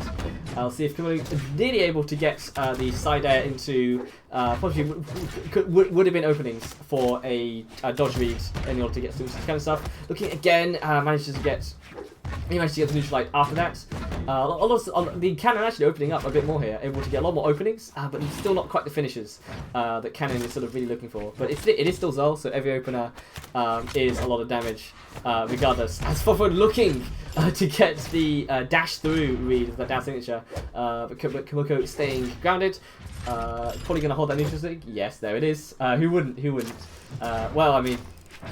Possibly if the opponent is able to get around it, as we get the side sig read in order for Frog to take game number 1 and come off to a strong start in this set, able to get a lot of the sort of specialist down signatures coming through. We had neutral sigs, we had D sigs. I believe yeah. I think we're 3 for 3 for both signatures and finding their mark. On this stage, so we'll not see any character swaps coming out, and a sort of a slight stage swap. We'll be reducing the blast zones a little bit, which can favour Zol if you can start getting some of the things to come through. We did see a side sig connect last game, but not too much beyond that. Though probably if the map was different and we were on. If we were on World's End, then that would have practically go. Actually, Frog got opening with the blasters this time. Not something so much of last game. I think it was just one D-light recovery. We're still looking for the big follow-up off the cannon play. But Frog staying wide, staying off stage. Doesn't hold it this time actually. The mix-up coming through, which is it's what you definitely got to be getting through. In order to be sort of helping keep Frog off their kind of tempo and not being able to get on stage for free. it's the sort of thing where I think like if you could optimally do the corner guarding in this game, like you could just win every single game. Like if you had frame zero reactions, I think every opponent's option is minus. But unfortunately, we're all human here, so we do get stage all the time as we get the lovely signature to take out the stock there, as Kimono missing the side sig, but quite wisely just letting it stay and getting off stage to safety. Where when you get around that lip, it is punishable, but not something that a lot of people practice. So it's hard to get in position to get much more. There, it's coming looking for another side sig, looking at the dash 3 in the same way that Foghorn were looking for those reverse down swigs in the last game. As interesting, I mean that's very fair. That's very fair. Not even particularly weapon starving here. Just we're here to play BRAWLHALLA, right? And that you got to respect that. But even though we are in the elimination bracket, we're still here just to just have a good time and to see if we can make some plays. As the Fog opening up the blasters a bit, looking to get a dash, a sort of dodge through maybe with the nair, but not going through, going really low. Sort of getting Kimoko, maybe even baiting Kimoko in to come in for the edge guards. But actually, the recovery on stage is punished. The recovery is slightly too low to fall into the downlight, but the ground pound comes through regardless. And that is Fog up a stock, able to keep, not able to let Kimono land at all at the minute, and just reads the spot dodge there, but not looking at too much from it. The cooldown is quite low. Maybe looking for a ground pound there, or maybe the D-Sig was on purpose, but doesn't go for either way. Looking for a jump or a dash up there, but the weapon toss comes through. Forcing Fog being in a bad spot, but able to predict that Kimoko was going to go high. And trying to scoot with the ground pound and swatting it out with the recovery and getting the D-Sig, though from this positioning is going to bounce on the stage and not clear quite yet. So Kimoko quite behind, definitely make back and more, especially if they're able to get some sort of turnaround here. No one is immune to being hit with something with a ground pound off the side of the stage. The neutral light not quite enough, sort of but the nair is going to come through, and that is going to secure game number 2 for Fog. As we go into this game 3, I think if I think it's maybe it's not even an if, it's almost a when that because Kimoko has been going for a lot of different follow-ups off the cannon. They've not come through quite yet. Obviously another change of stage here, but it's something you always have to keep in the back of your mind, that even though you're up 2-0, the dodges must still be tight, the defensive options must still be varied, otherwise the cannon, especially high force cannon, can really do a lot of damage real quick. As we get opening the blasters, again, Fog definitely preferring the bow in this matchup, which is fair enough. They sort of both provide similar roles to each other. They both have downlight recovery as a big kill confirm, they both have a lot of range, they both have big downlights, so it's really just kind of a personal preference which one you want to look into. Though actually, proving wrong, getting almost an entire stock built up with the blasters, as Kimoko not able, was sort of forced away by that bow's aura, I guess, and not able to touch on stage, lest probably be hit by, I don't know, a D-Sig, most likely. As we get the side light into the neutral lights, an interesting read to get there, but one that definitely works. The neutral comes through, get the double chase dodge through, really wanting the nair follow up. Which is something that it's like if you really want to sort of, especially if you're playing sort of Zol, being able to get follow-ups of your signatures is something that can really get a lot of mileage, but it doesn't quite matter as we see a clash into a ground pound off the side of your stage, off the side of the stage. And that sends Kimoko down to the last stock. So on the axe, which definitely is a good weapon to secure this knockout with, as the slice doesn't quite come through, but able to drop down off the stage and sort of resume safety as they throw away the axe. So they're going to have to try a little harder with the cannon, and we still have sort of downlight there, and a variety of signatures to get the go with.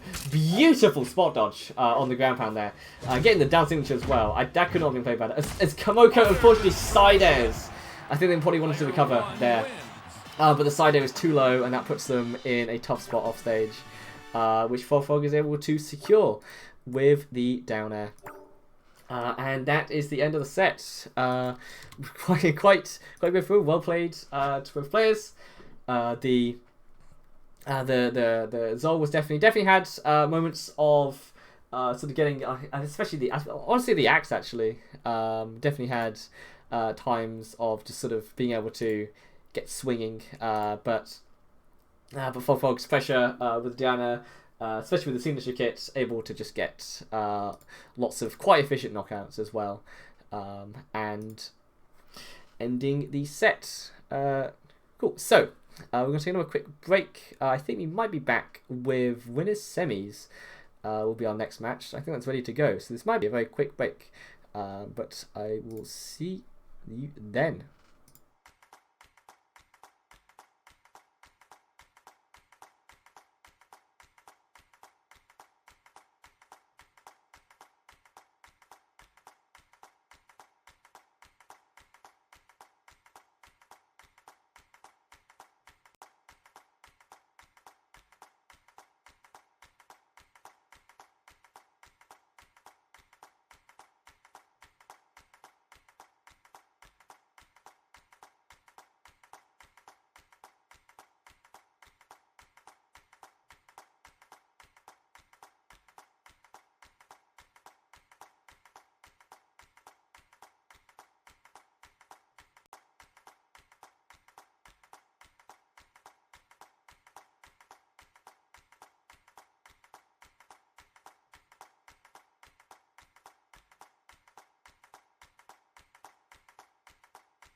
Right, there we go. We join us back. I believe this is winners semis we have now. So we're getting towards the end of our bracket now. Just a couple players left, so especially in the winners side of things. Only four players left. So in not too long, we're going to have the first half of our grand final spot filled out. Who will it be? It'll definitely be between. Well, no, it could be between one of a Trixor, which I don't think we've had on stream yet today, or Ramikino, who's playing the level 100 BRAWLHALLA. I believe we saw the MetaDev skin earlier, so a changer drip. Yeah. Oh, they gave him no leader. Nice. Well, we should be ready to go for this best of 5 in winners semis. As we go into our map ban phase, we'll see where the first neutral pick for this tournament turns out as. Welcome to the stream, Cynico. And we'll see how things go. So this is sort of where we're sort of getting into the sort of definitely the very much high level Valhalla going on here.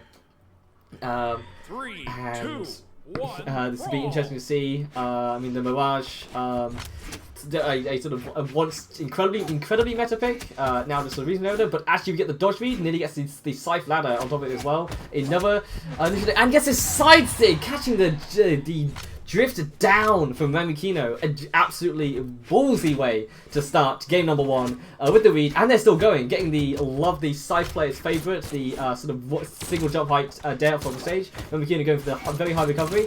Trixor going for the recovery of their own, but that one gets punished. As we have no flight, but the cell not coming this time. Ramikino stabilising a bit with the Bastards here, definitely able to get some shots in. But Trixor has been sort of poking away with the neutral lights, with these down airs have been sort of the 2 words of the day. It's the neutral sig looking to catch a dash in this time, but Ramikino stays high. As the axe is picked up, buffers the neutral sig. They must have been that must have been frame perfect. I figured out they were able to get them through, and that sends a Trixor off the side of the stage. So Ramikino picks up another axe, looking to sort of to build up some damage. With that, though, goes a bit too stacked with that nair, and gets the correctly calls out that Ramikino was not going to stay on the ledge for that long. We haven't been seeing a lot of ledge clicking in general today, so it's been a pretty decent guess. As we get a nice little nair ladder, nearly gets to stay on top of that in the recovery, but Ramikino is able to fast fall to get away from that. As Trixor actually is representing the sort of weight on ledge, which it's almost the most potent thing you can do in this game, is to just know the opponent's timing. You sort of sometimes do not quite realise just how much your sort of internal clock works. Because Ramikino is able to get the ground pound, the down air, but Ramikino is able to touch, so they're able to get back on stage and maybe take to the last situation. But Trixor's really been taking control in this first game. With almost exclusively, is that exclusively Cypher? Has it been a single spear hit so far? I don't think so. As the ground pound definitely is not going to go unpunished, as Ramikino is able to stay high, looking to get the double ground pound third. Here comes the spear gameplay, and that might be the one and only spear hit that we see this game. Is a single spear sider, which is able to take Ramikino stocks. Thank you, Bolwin. I'm gonna go with Bolwin. Though I wouldn't say so. Definitely go watch CEO, guys. I'm gonna be watching CEO tonight. It's gonna be hype. I've been trying to work through the twos VOD from yesterday. Let me start the game for these guys. So no spoilers. I don't know who wins that one yet, and I probably won't until they spoil it in the commentary for singles this evening. Is singles this evening? I've not checked the schedule. But I assume it will be. That's how they normally do these weekends, isn't it? It's double singles, and then Sunday, Championship Sunday. Hey. But this is Championship Saturday. As we go into game number 2. Trixor definitely very dominant in that first game. So Ramikino is definitely going to need to look into how they can sort of mix their approaches as the spear coming out, firing. But we do get clash, so Ramikino is able to able to stop the pressure side stage, but it doesn't even matter because Jigsaw already swapped, looking to get another cheeky side sig. Ramakun is staying low this time, so not going to hit by that. But definitely swap for another one. But a Sair just sort of, it's sort of some side players can just make it look so simple, right? Like if your opponent's off stage and not dead, just go hit them again. Which of course is definitely underselling it. It's not easy to call out the movement to read. That was a fast full read, I believe it was. The Ramakun is going to be looking to get out of stage, not going to dodge up and away. We're going to head down and try and get a counter hit and punish it with a neutral signature. That was if that down hit, that would have been quite diabolical, but able to punish a Jigsaw for going a bit too hasty with the scythe there, able to get a nice ground pound. Always has a high amount of force, so it's always going to be doing like quite a lot of force. And even at quite a low damage range there, was able to get the knockout. Which is a likely lead this time, as we get a silent opener, but this time staying back, waiting for Ramakun to come back off stage. They toss the weapon away, and do get flight, but they are now disadvantaged, but they are picking up the blasters, immediately looking to cover the pressure that Jigsaw has been exerting so much. But actually, they've taken a step back. They're really just looking to sort of weave in and find just the right opening against these blasters. So looking to sort of cool things off in this game too, but able to get the dare off stage, catching the recovery on the stage, not going high this time, staying low. There's sort of large wall on Lord's end, able to let them do that. As we get a recovery and we pick up the axe. So going in, actually, I thought maybe we were going to see a neutral sig, but no, just going straight with the ground pound. Another ground pound. That's not for 2, that's 2 ground pounds on really being particularly successful. As we have Ramakun going in for the big side sig. Baraza's blaster side sig, despite having a lot of force, does have a lot of end lag, and that's quite a straightforward punish for Jigsaw to get. They're now up in the set, which is very scary to be against a side player, especially in white, because you can tell they're going for their short up theirs. They're going for the short up theirs. Dare leads to miracles, especially at these damage percentages. So Jigsaw definitely going to be looking to get some cheeky on that and to basically stay out the way of Ramakunu's the signatures that they are definitely going to want to throw out to stop, but not hitting any of them because the Jigsaw is just staying high. But they did go in this time, set off stage, but able to just quicker than Ramakun can actually to get things together to put together Negard, which is already back on stage and already swinging. As we just have a nice little wait there, but.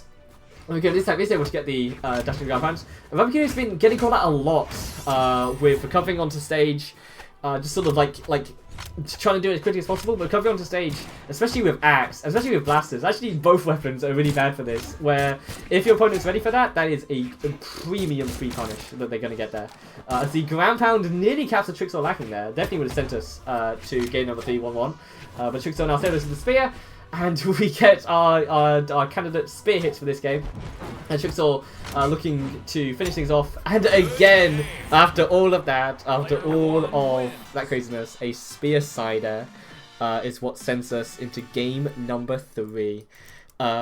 So Ramakun definitely stabilized a lot that game. Definitely, especially when you go when you've been waiting for the match a little bit. You sort of have to wait for the losers rounds to come through. It can take a little while just to get warmed up and sort of ready to sort of be on that sort of counter parry state in order to relieve a lot of the scythe pressure that can be coming through. Or maybe just not ready. The Jigsaw was actually completely warmed up and, to be honest, cooking a little bit in that first game. Though I think in this game 3 we definitely will be seeing things being a little more stable. I think Ramakun definitely has the ability to be finding some blaster strings. We saw lots of other blaster strings earlier today. As I think we're going to get a reset here real quick. As I guess Ramakun just want to check the setup, maybe restart their game. We'll see. As we come to every BRAWLHALLA stream's worst nightmare. Well, okay, I guess I get to talk about no game for a little while. But yeah, I think definitely Ramakun also has been representing that they are willing to send things off stage. They absolutely are not afraid to contest this scythe. In the offstage round, especially the blasters, lots of ground pounds. A lot of them got like some pretty decent success as well. So I think like with just a couple spicy offstage wins away, and we could definitely be seeing a 2-1 scoreline and maybe even a game 5. But for now, we get some chit chat going on here. Like I mean I'm pretty faithful that we are definitely watching the match. Like I guess a bit of talk going on as the I guess it's interesting because because of course this was a Elo capped tournament, so I believe this was for all Elos that were or sort of all like challenger mode Elos that were between hey, they just left. Like, they were between tier 1 and tier 4, and so like the sort of like really good like professional players. Well, they're all playing a CEO anyway, so who cares? I think I could. I mean I would say if I'm gonna you know like we like we're here to play the BRAWLHALLA, like, and it's been interesting stuff, and I I think they definitely do have it, but like we'll see if they want to play the third game. I mean they don't have to, so and then if not, then I guess it'll be a Trixor heading into winners finals, I believe it is.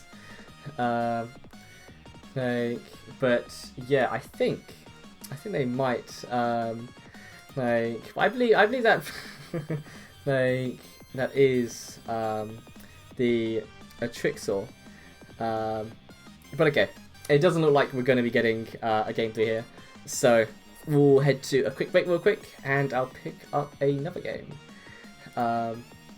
It's getting you here, I hope so, but anyway, I will see you all in a minute.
Good afternoon. We are back with a match in, I believe this is Losers Top 8, I think? We're somewhere around there.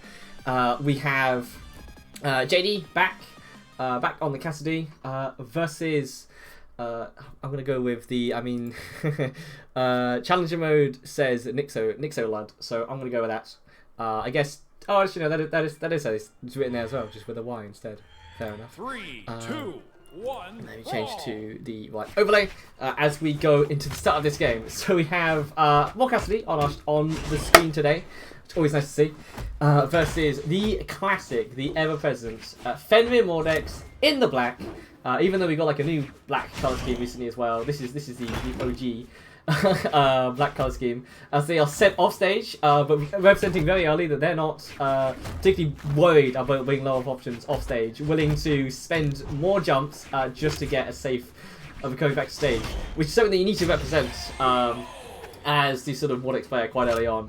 That if you're just sort of ramming back to stage as quickly as possible, that's when you start to become predictable. In any case, JD opening up really strong with his hammer, managing to finish off that last stock with a side stick, going with the quite close to just I believe that must be the third side side stick we've seen in a row.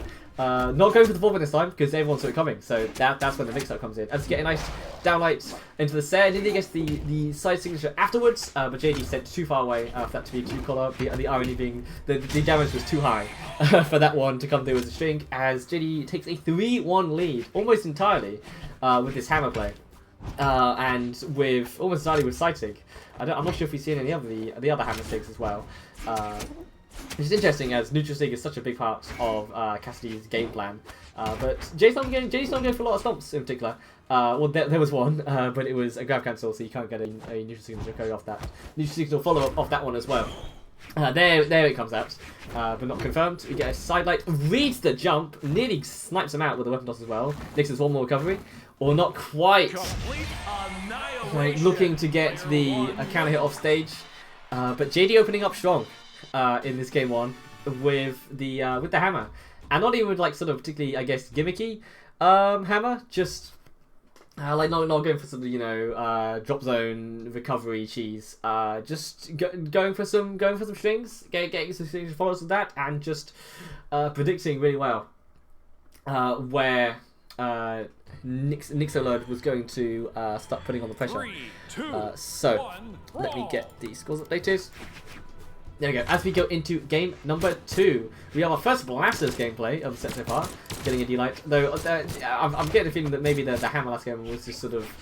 Maybe JD is a hammer specialist, or maybe they're just casting specialists. I'm going to start seeing some Blasters tricks come out. As we see the swap from Nixolud, the particular classic, the Mordex just was quite sort of being there for being able to force JD off stage. JD not being particularly interested in fighting off stage, and instead just controlling the neutral with the hammer. So Nixolud coming in with a hammer of their own, and is able to catch the recovery back onto stage. So, as I was mentioning earlier, it's a very difficult option to be forced to throw out. When there's a lot of actors go another recovery on stage, actually, JD nearly got the place on that one as well. Nixolud's going to have to be a lot more careful with how they return back to the stage, else we'll just sort of see more of these signatures, the D-Sig coming through.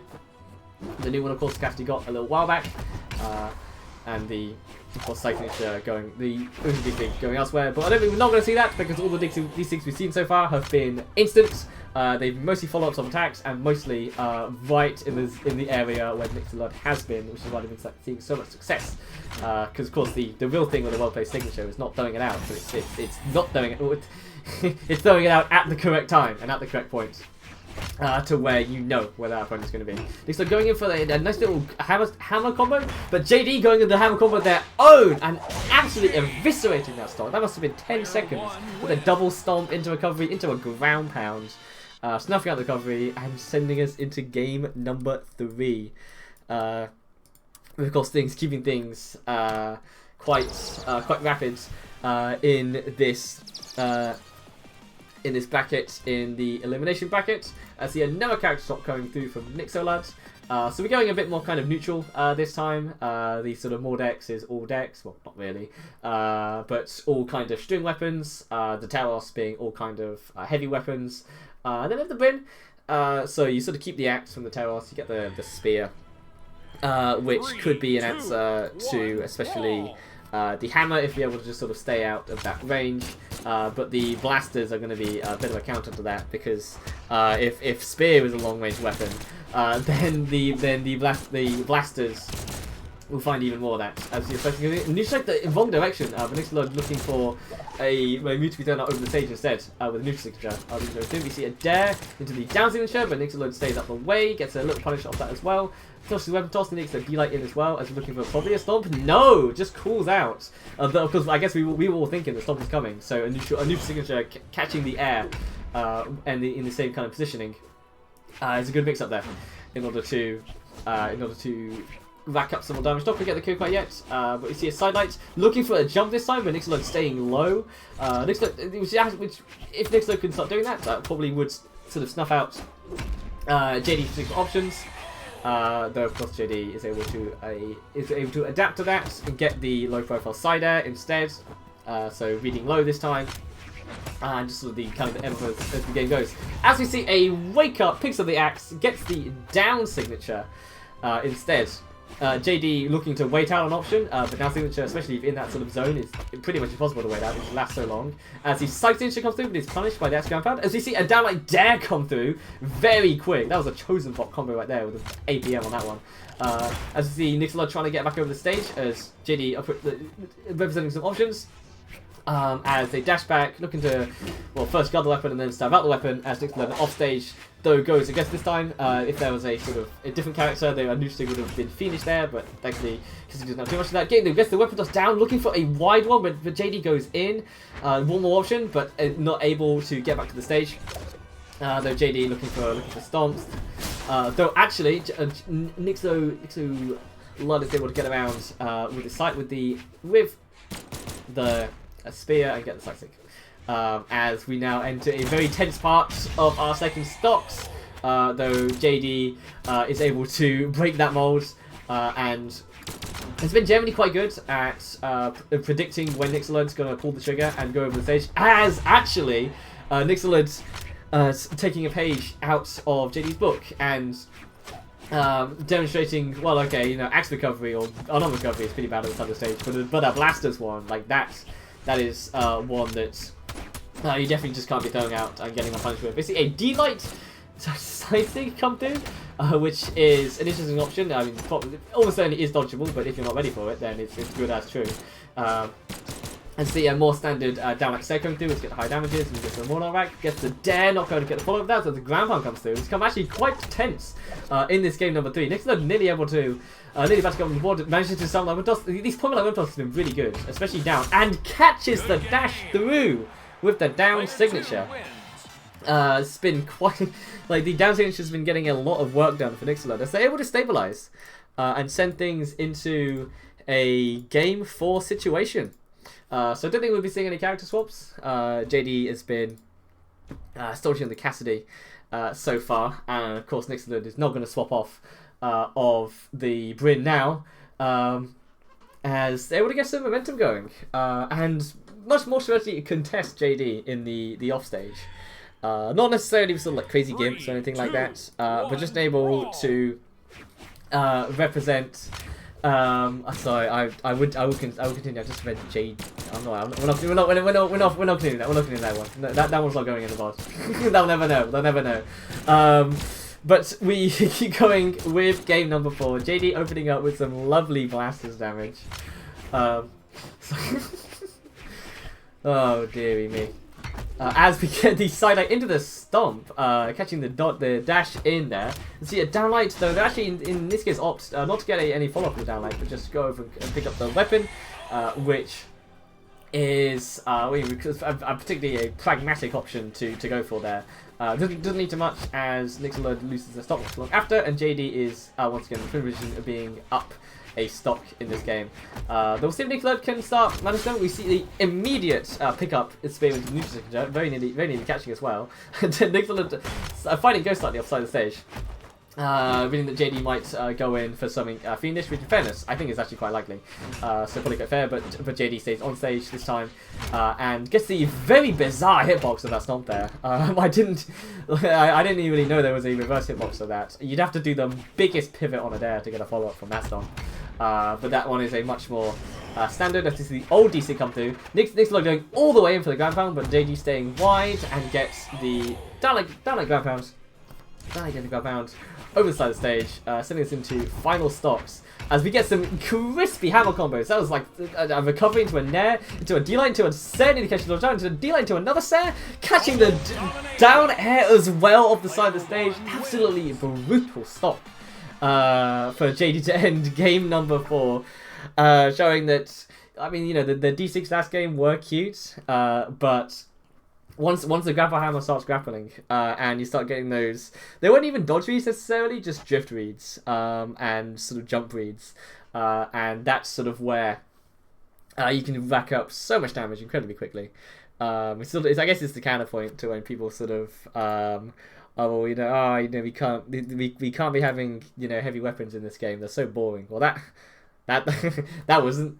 Like, that was a hammer string that possibly, maybe even hasn't happened yet.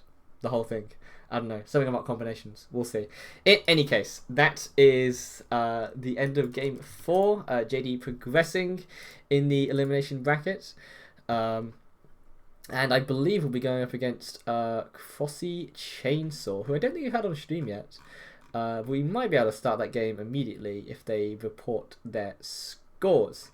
In any case, we'll go to a quick break, and we'll probably resume with that match, or possibly winners finals. We'll see how things go. In any case, I will see you all in a minute.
Right, there we go, and we are back with, I believe, this is our winners finals. So we're really getting down into things now. The winner of this will make it on to grand finals and will face the winner of the elimination bracket.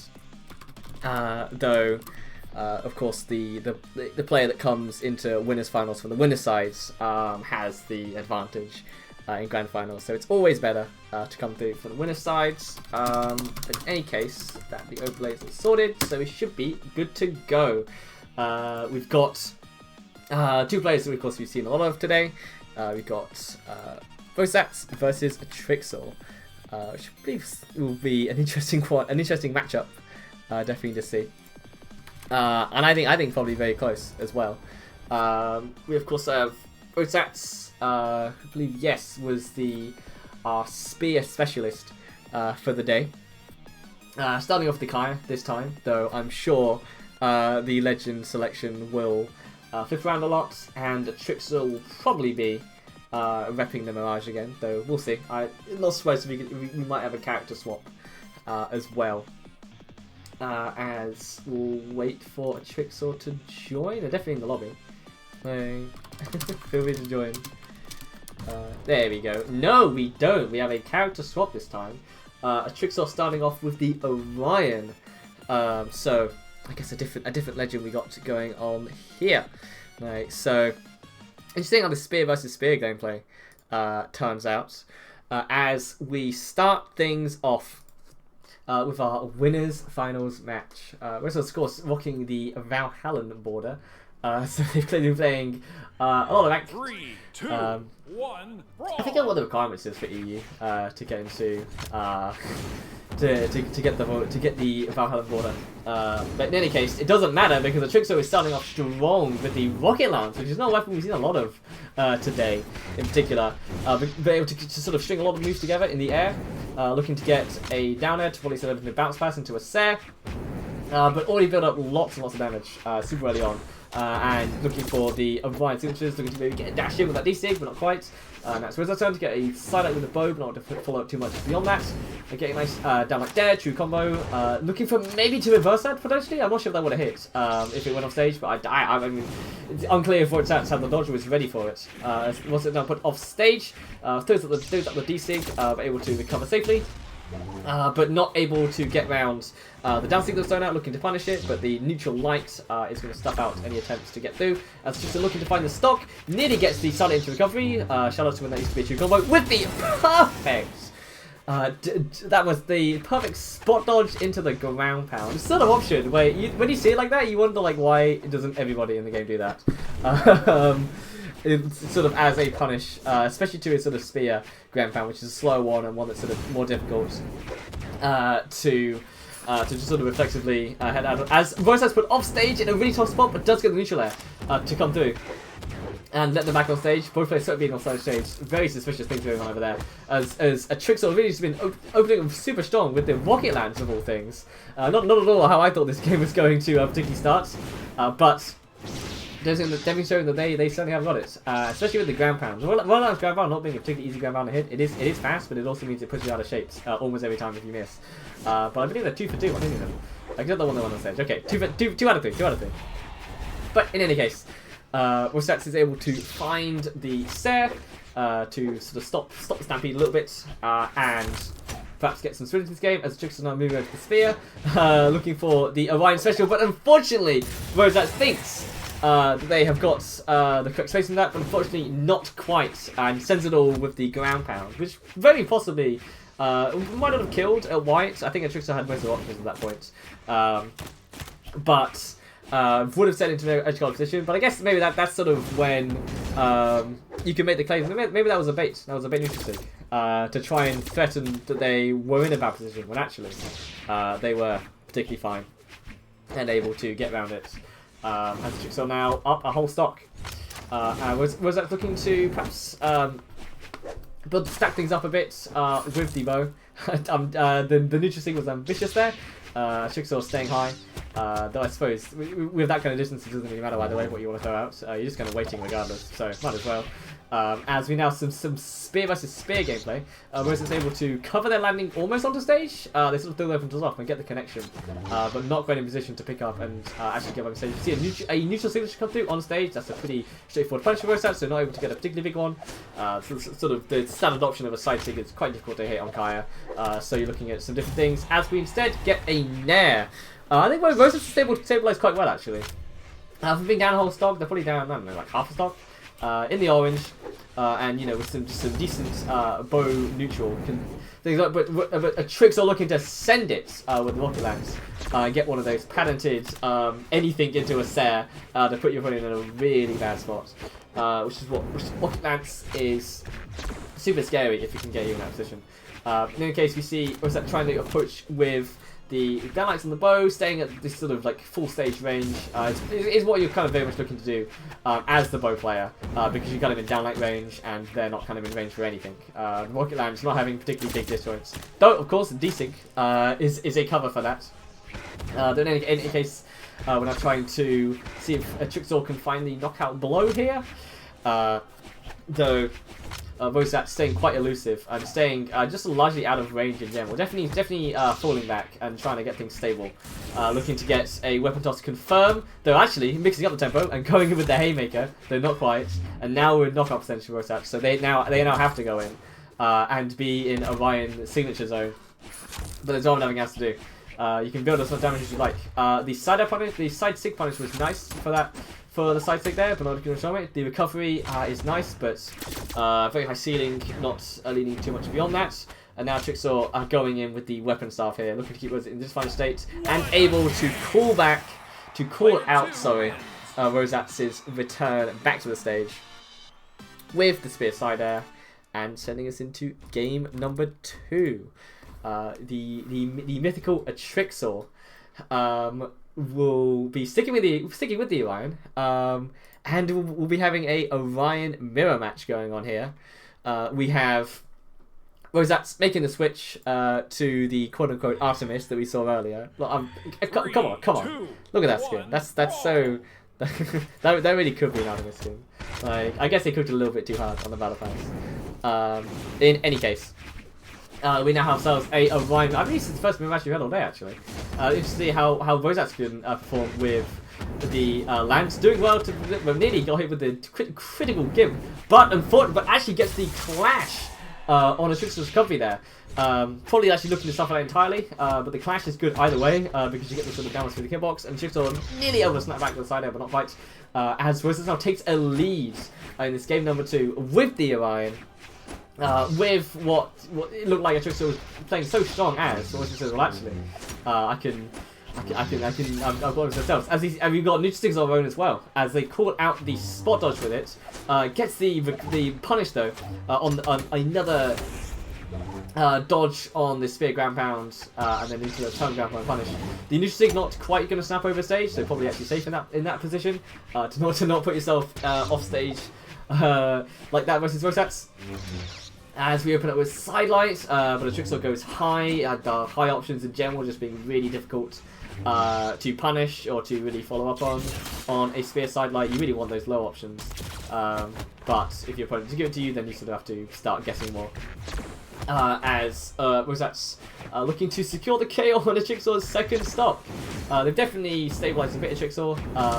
And take away the first one, so we're now even stocks. I think that Rocket Lance can, I guess, if strings there's some sunlight dares to build damage to come through. Then if that sunlight wins the off stage, but we have the ground pound coming through. Rosat's definitely representing the spear ground pound a lot more than the Trixor is, which. It's something you just have to get used to. It's sort of not technically a good option, not really a bad option, it's just an option. And if you're willing to do it, then you are. If you're not willing to do it, then you're not. But you've got to be ready for it. Because if you're not ready for that spear ground pound, it's super safe and it sends at a... Well, full ground pound is not a very brutal angle, but for moves in general, pretty brutal angle. And will secure KOs quite straightforwardly. As both sets approaching with the D lights now, which not we've seen a lot of games. Lance D light just being a pretty tricky move in general to hit. You have to be quite in tune with your opponent's movement to start having the gumption to back up. The D6 over the corner very nearly comes through, but Trickster was just a smidge too slow. Looking to get the dodge through punish with the reverse recovery. The both sets stays wide and is able to get around it. Gets a neutral air to send Trickster wide, as the weapon toss is not able to interrupt the Trickster's flow, as the neutral signature comes through and sends Rosas off the top of the screen. Nearly gets the dodge in read to the sidelight. A solid dare off stage. Nearly gets a second dare off stage, but not quite. Rosas looking to get just a regular little dare. Throws the weapon up and then picks it back up. And is able to go on stage. Trickster not playing up too much on that. Trickster is now disarmed from that last hit, but able to get a good punish on the stare through. But a nair is all you can really get with that hit. Looking to get a jump call up with that dare into Sare, but not quite. Rosette staying low, as we are now actually really getting into this. This was a very Rosette game, but this is now completely even. It's going to be next big hit wins. The neutral stick not quite from the ground. Not quite enough to do it. As Trickster now gets second nair, gets the nair, looking to get a second nair, but Rosette stays high. Just looking to placing stage, just get back down the stage and looking to just get that one last neutral break. As the neutral signature sending into the big exclamation points and sending a Trickster off the top. So I believe the last two moves here in that game were both neutral signatures. One of them didn't KO, but the next one certainly will. As we go into game number 3, 1-0 scoreline. As we have a swap, I'm presuming that must be from a Trickster going back to the Phantom Raj, but most critically, this is what you have to do. If you're a multi-character specialist, you gotta not let your opponent get comfortable. And switching to the Queen Nai, I believe, opinions may vary, but I think in general being a really good character in the first game and a really bad character in game number 5. But if it's just a character that you can just pull out for the one game, get some funny ground pounds with the guitars off stage, and just really throw off your opponent's timing with the really funny signatures the Queen Nai has. Probably going to be seeing a lot of D-Sigs on guitars as well as neutral Sigs, maybe some spear ones as well. Then it could be really difficult to attack to if you're a Trickster as the other player.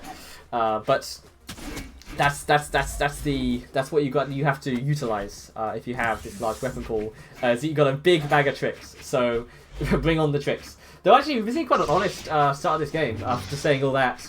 What we're throwing out many, if any, Sigs at all. Just looking to build up. There's one. there's a particular Queen Nai classic. Though Trickster just sort of staying wide in that one, not pressing. Gets the captures neutral light and nearly gets a turnaround. Just kind of calling out Rosas's habits. With both down signatures so far have been really at maximum range, like in the maximum of all ranges. Trickster calling out the weapon toss up, nearly getting the crispy punish on the ground pound that they've been getting so successfully previously in the sets. Whereas being in a basketball off stage, I believe they did touch and they touch again, so they're able to get back on stage. So the side signature perfectly punished with that dare, which is much more difficult to do than it looks. You have to be able to predict that the down air is going to send down, and you have the gravity to account for. Signature through signature for signature, as both players just really getting their openings, but not to get their finishes.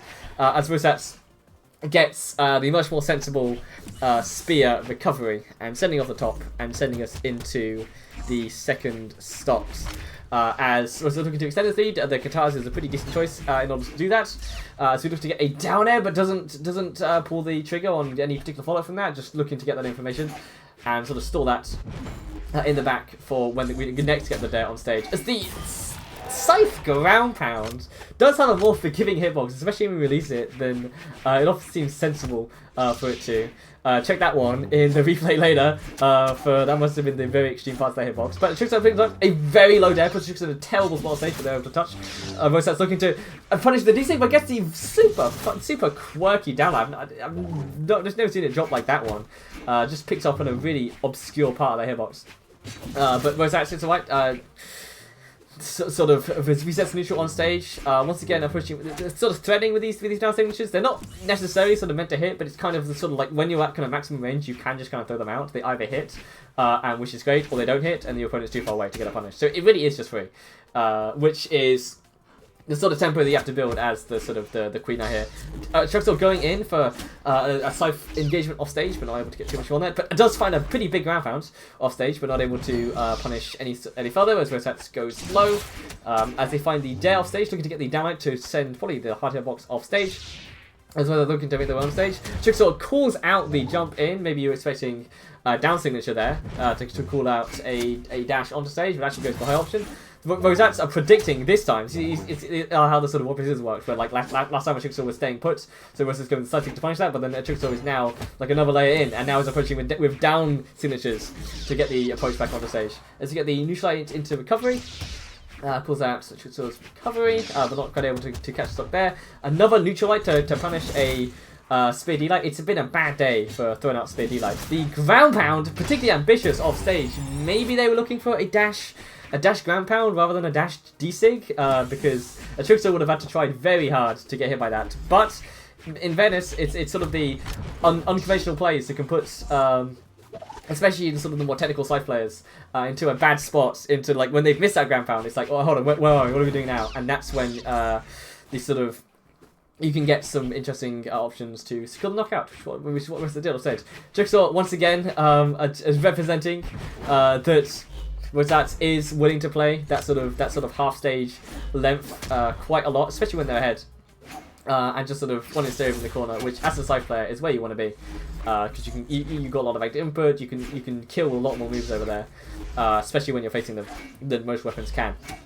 As we see a nice sidelight coming through, a Trickster feeling pretty confident with the taunt. I mean, I think it's definitely doable, especially with the Scythe read to get the nair, but Vosats is able to fast fall down and not get caught up in the extended side string.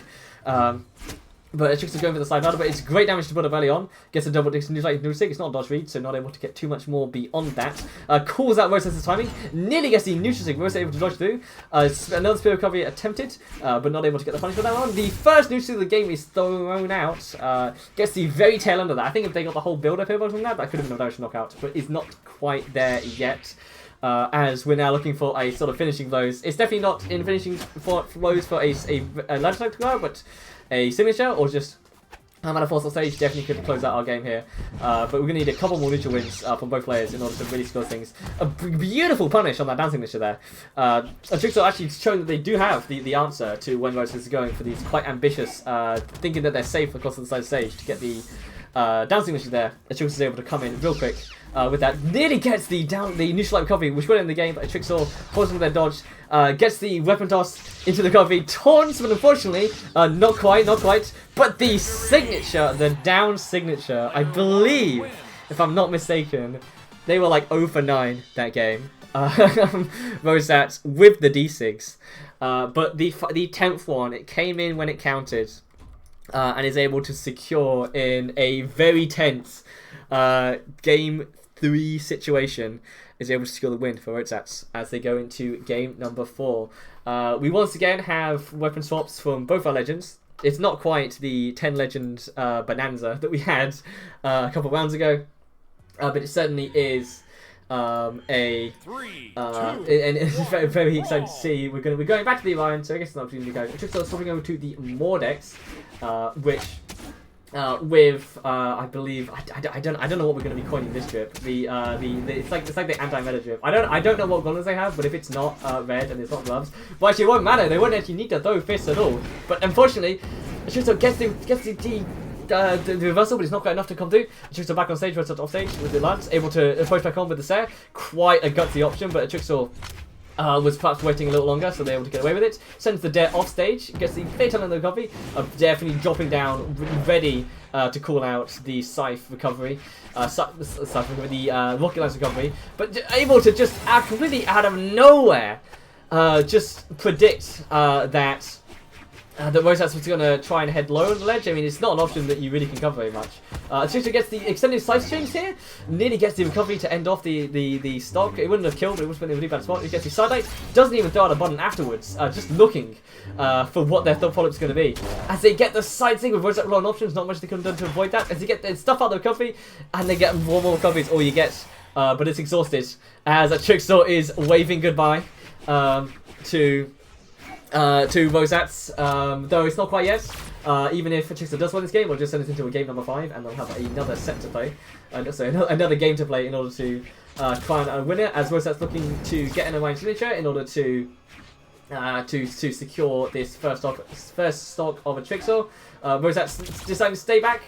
Which I mean, it's pretty fair enough. With a Trickster, it's been really fiendish on the but they do get a Haymaker into Weapon State. A Trickster low on options, but not quite a checkmate yet. But they might have made it once though. If we can just get anything to connect, a lot of various unarmed attack thrown out of stage there.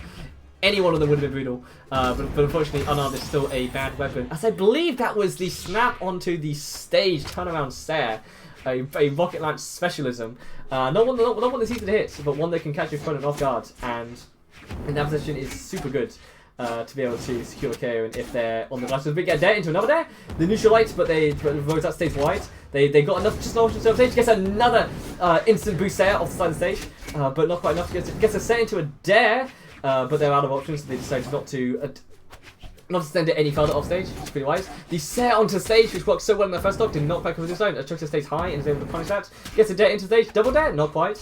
But does get the set to keep Rosat touches, so they're fine. But they're still going to hit the neutral, the sidelight, the neutral signature, not getting enough to come through. The dare setting on stage is a statement right there, saying that they're not done quite yet. Go with the dash jump ground pound, but Rosat stays wide. Rosat's going with the dash jump ground pound, but the really high one, so just is able to see that one coming.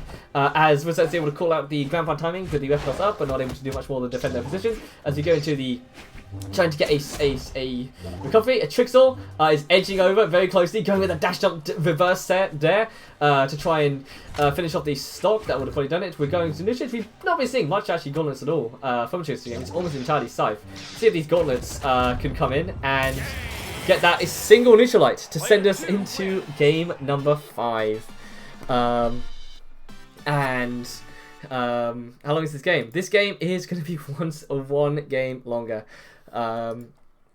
As we're definitely going the distance to figure out who is going to be heading into grand finals. As we go into what should be our game number 5.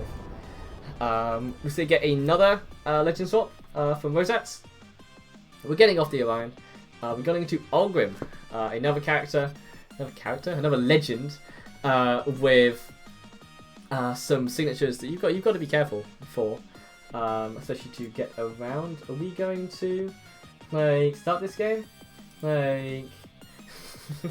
We got some words being exchanged in the chat, which you know, I mean, of course, this is a just a funsies tournament, but these players want to win, and if you can get into your opponent's heads, then that is of course one way to do it, which is definitely one of the differences about playing online, where if you're sort of in person, it's maybe a tad more difficult. But we have the level 100 Ulgrim coming out, so definitely a lot of experience on this particular legend. We're keeping the Rocket Lance, which definitely did do a lot of work. Actually, it looks like we're going to get a reset real quick. Another reset in this upper bracket. Maybe the game is just lagging a little bit. Maybe they just want to take just a quick moment, which I think is definitely fair. It can be. It's been a grueling set so far, which is something that you can only get in these kind of tournament plays, where you're having to put together the knowledge and the info that you've been trying to put together for the last 5 games to figure out what is that one solution, what is that one weapon swap, what is that one change in how you approach the game that's going to start getting the business done. Versus the seemingly impenetrable wall of this regular Mordex. I was wrong, by the way. We don't have any fiendish ships going on. We just have base skin Mordex. We got regular scythe, regular gauntlets. Nothing particularly fancy going on there. So just do a quick bracket check, real quick. Though it looks like, yep. I think what we'll do is we will start this game, and then the next game will be losers semis, just to keep things moving as it's something. No, it's like I don't really want to open that. To be honest, what's going on in that chat box is is none of my business. I just hope that they're agreeing how they're going to play the next game. Oh, yep, there we go. We're getting into it. Let's get the overlay back. Or we're not. Hold on a minute. Okay, definitely got to do the map banning just right. I guess if they're wondering that Trixor was the winner of the last game. So Rosats gets to start off the map banning. Okay, I'm gonna check the chat real quick. And we'll see if it's good.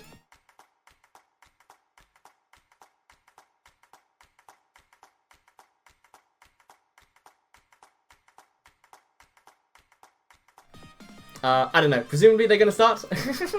No, I think a Trixor is ready to go. Which I mean, who wouldn't? You did win the last game, so it's fair. But I guess let's just take a moment just to cool off. It is quite warm today. I think things are only going to get hotter as we try to get the game 5 of our winners finals set up. So yeah, and then I think we'll get losers semis, we'll get losers finals, and then we'll get grand finals, and then that will finish us off for the day. Will be the particular plan as these two are. I mean, I guess I'm going to give them a compliment. I mean, I would really hate it if we had to end winners finals with one player icing out the other. Hold on a minute. Let's go sort this out real quick, and then we'll get back into our game number 5.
And we have it. We are back for our game number 5. A Trixor being our most mysterious player of the day. 3, 2, This 1, default brawl. skin Mordex is really out here with the level 23. Though, in any case, they've been sort of showing that they're able to really get a particularly good read off stage, and able to really put the business on with the gauntlets. Actually, we haven't seen a lot of gauntlets in this last game, so see how Trixor can open up with these. He's got a pretty even start to our game number 1. Rosat sending it with the ground pound, but not quite. A Trixor ready to push for that one and get the gravel of their own. I think to put the player move. I think Rosats really just want to win this game, which I think is fair. We are in winners finals, and they are definitely willing to send it. which is fair. Gets the dash into the recovery back onto stage. Very safe option. Because you either get the good hitbox that sends onto stage, or you get the reverse hitbox like that, sending a Trickster off stage. The ground pound is dodged through though, and Trickster gets a perfect ground pound of their own. With the dodge up into the instant side ground pound down, sending Wizards right down the second stock. That one's gonna hurt, but I think Wizards can just stabilize here, and when needed, just sort of like take the time back on stage. They'll definitely be able to like get this game even too quickly. And Ambition just like off stage gets a nair. Then we go back to neutral or sort of neutral-ish here. With no Wizards on stage, gets the ground pound, the dash jump ground pound. Just trying to stay wide around that, which would work with pretty much any other ground pound in the game. But Axe is incredibly wide, and they must have hit the very edge of that diameter in order to get the ground pound. Let's get a dare in. It's Sunlight into a D-Light. A very obscure combo, only really works at low damages, but a good thing to keep in your back pocket, which of course you could do as the level 100 Olga player to get another slightly D-Light, backing up the damage quite well, pretty even going, but just sent off stage. Resistance goes low. Trickster tries to veto, but Resistance goes even lower. Another ground pound comes through, but the Starlight doesn't go through. A recovery onto the stage, and Trickster is able to catch it. Another Sidelight still on stage, and a D-Light is going to confirm things. Like that was an exchange of Vosats definitely not wanting to tarry around off stage, get on stage, and Trickster was just sort of ready to sort of stand around that corner and get the final blow. As we see a Trickster go on stage, Vosats looking to get a reversal with the rocket dance here, maybe another self stage, but Trickster staying high, just sort of camping out, sort of holding out on the stage, dodges through the net, as Vosats is able to get the side air to come through and disarm. Trickster is stunned but picks up another scythe, and Rosats is going to be looking for perhaps a Sare, maybe even a signature, or another ground pound off stage. You want to score things off stage, maybe weapon toss up, nearly gets reversal, but the dare is going to put the really bad spot they didn't touch. The weapon toss is going to do it, one more option, gets through with the recovery. Super cool. So that would have been the end of the set. Had a Trickster managed to kill the Exod, but Rosats has got one more weapon to pick up. Doesn't want to, actually. Premium baits coming through from Rosats here. Predicting that Trickster was going to think that Rosats was going to pick up that weapon. And I don't know if they'll anything, but nope. Like, baits them in to camping it and just gets the recovery. Because that's all you need. Well, that kind of damage. A sidelight there. It's going to be good damage. The Nair stuffs out the aggressive options from Jigsaw. I think if these Nairs can start coming through, that's really going to put a real dent in what Trickster's been trying here. As Rosats gets a dare, comes through with a Sare, it overshoots, but that's fine. Gets slight punish. The recovery on stage, though, is quite brutal. This is a tough spot to come back from. Another Nair. A recovery comes through, but a dare into a ground pound. I should say in a terrible spot.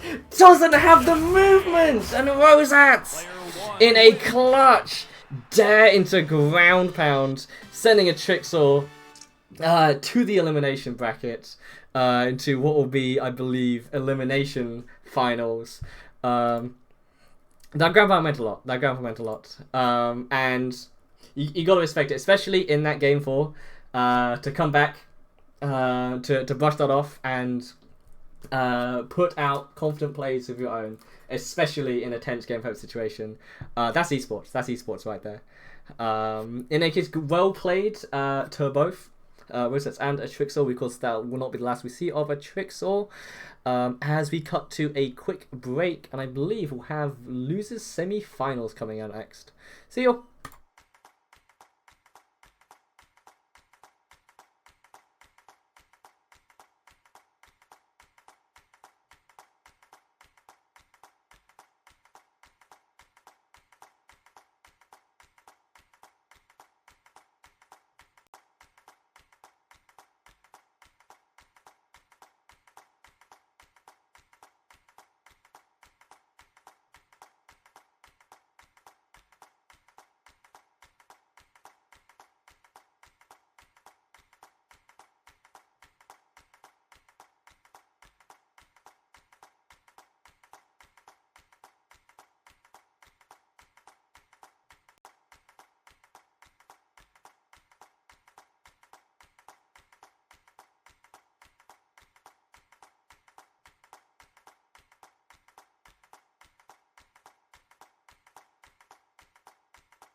Good evening. We are back with our elimination semi-finals.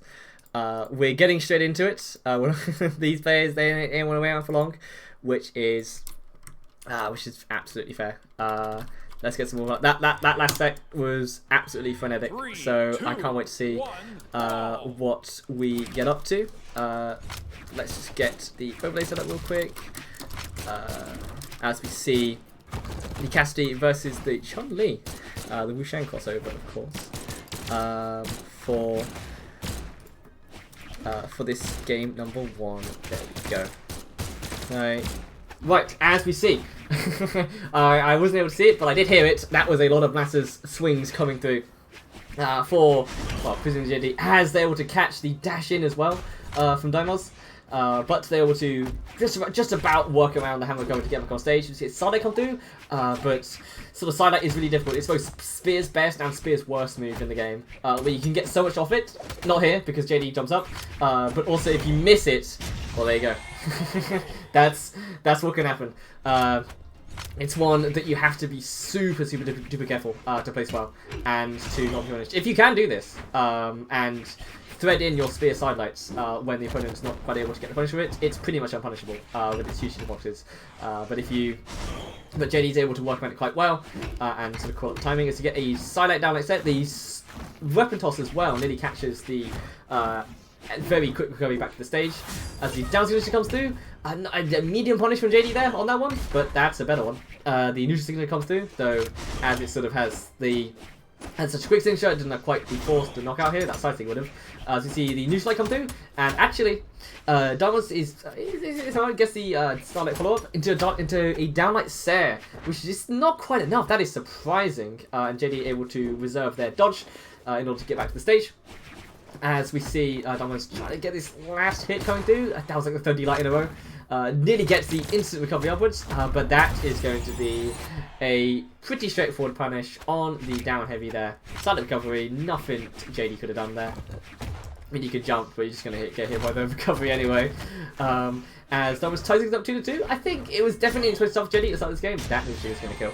But they've been stabilising. And I think this is definitely a game that could go down to last knocks. And we'll see how the set goes on beyond that. As we see Daimos looking to approach with the gauntlets, gets the Nair into Graphico's neutral light.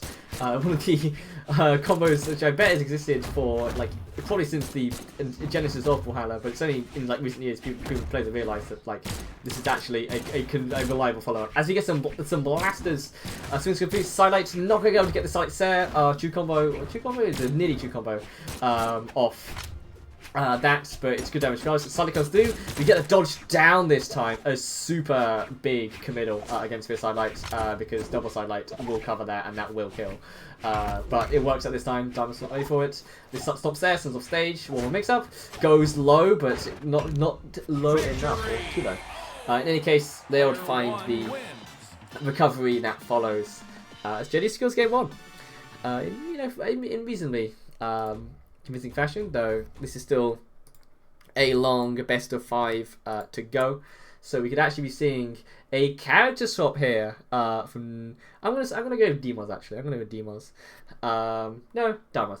Yeah. If I'm wrong, please do let me know, and I will fix that one. 3, 2, but has the character swap across to the Mordex. So we're keeping the gauntlets. I mean, the gauntlets were doing. In fact, I think both the weapons definitely had their time in the spotlight here. Though actually, as it turns out, these Mordex gauntlets, they're just built different. They're just built different. As we get the weapon toss up into the haymaker, but actually it's cooking a bit too hard. I think even if that hit, I don't know if Diamonds would have had the options to get back. But in any case, JD secures that as a stock trade, which is absolutely worth if you're behind on percent. We make this. There's actually a 2-stock game. It's a new format we're trying, where we just play with 2 stocks instead. To get through this end of bracket a little bigger, but it doesn't matter because this scythe coming in, the first scythe hits the battle game, double dare off stage. They didn't hit, but that is just bold to go for. The nair, the down air from JD is an option to I think maybe if they drifted, they could have made it back to stage, but they thought they could get the option there, but just plucked out with an air and no options, no point trying to come back.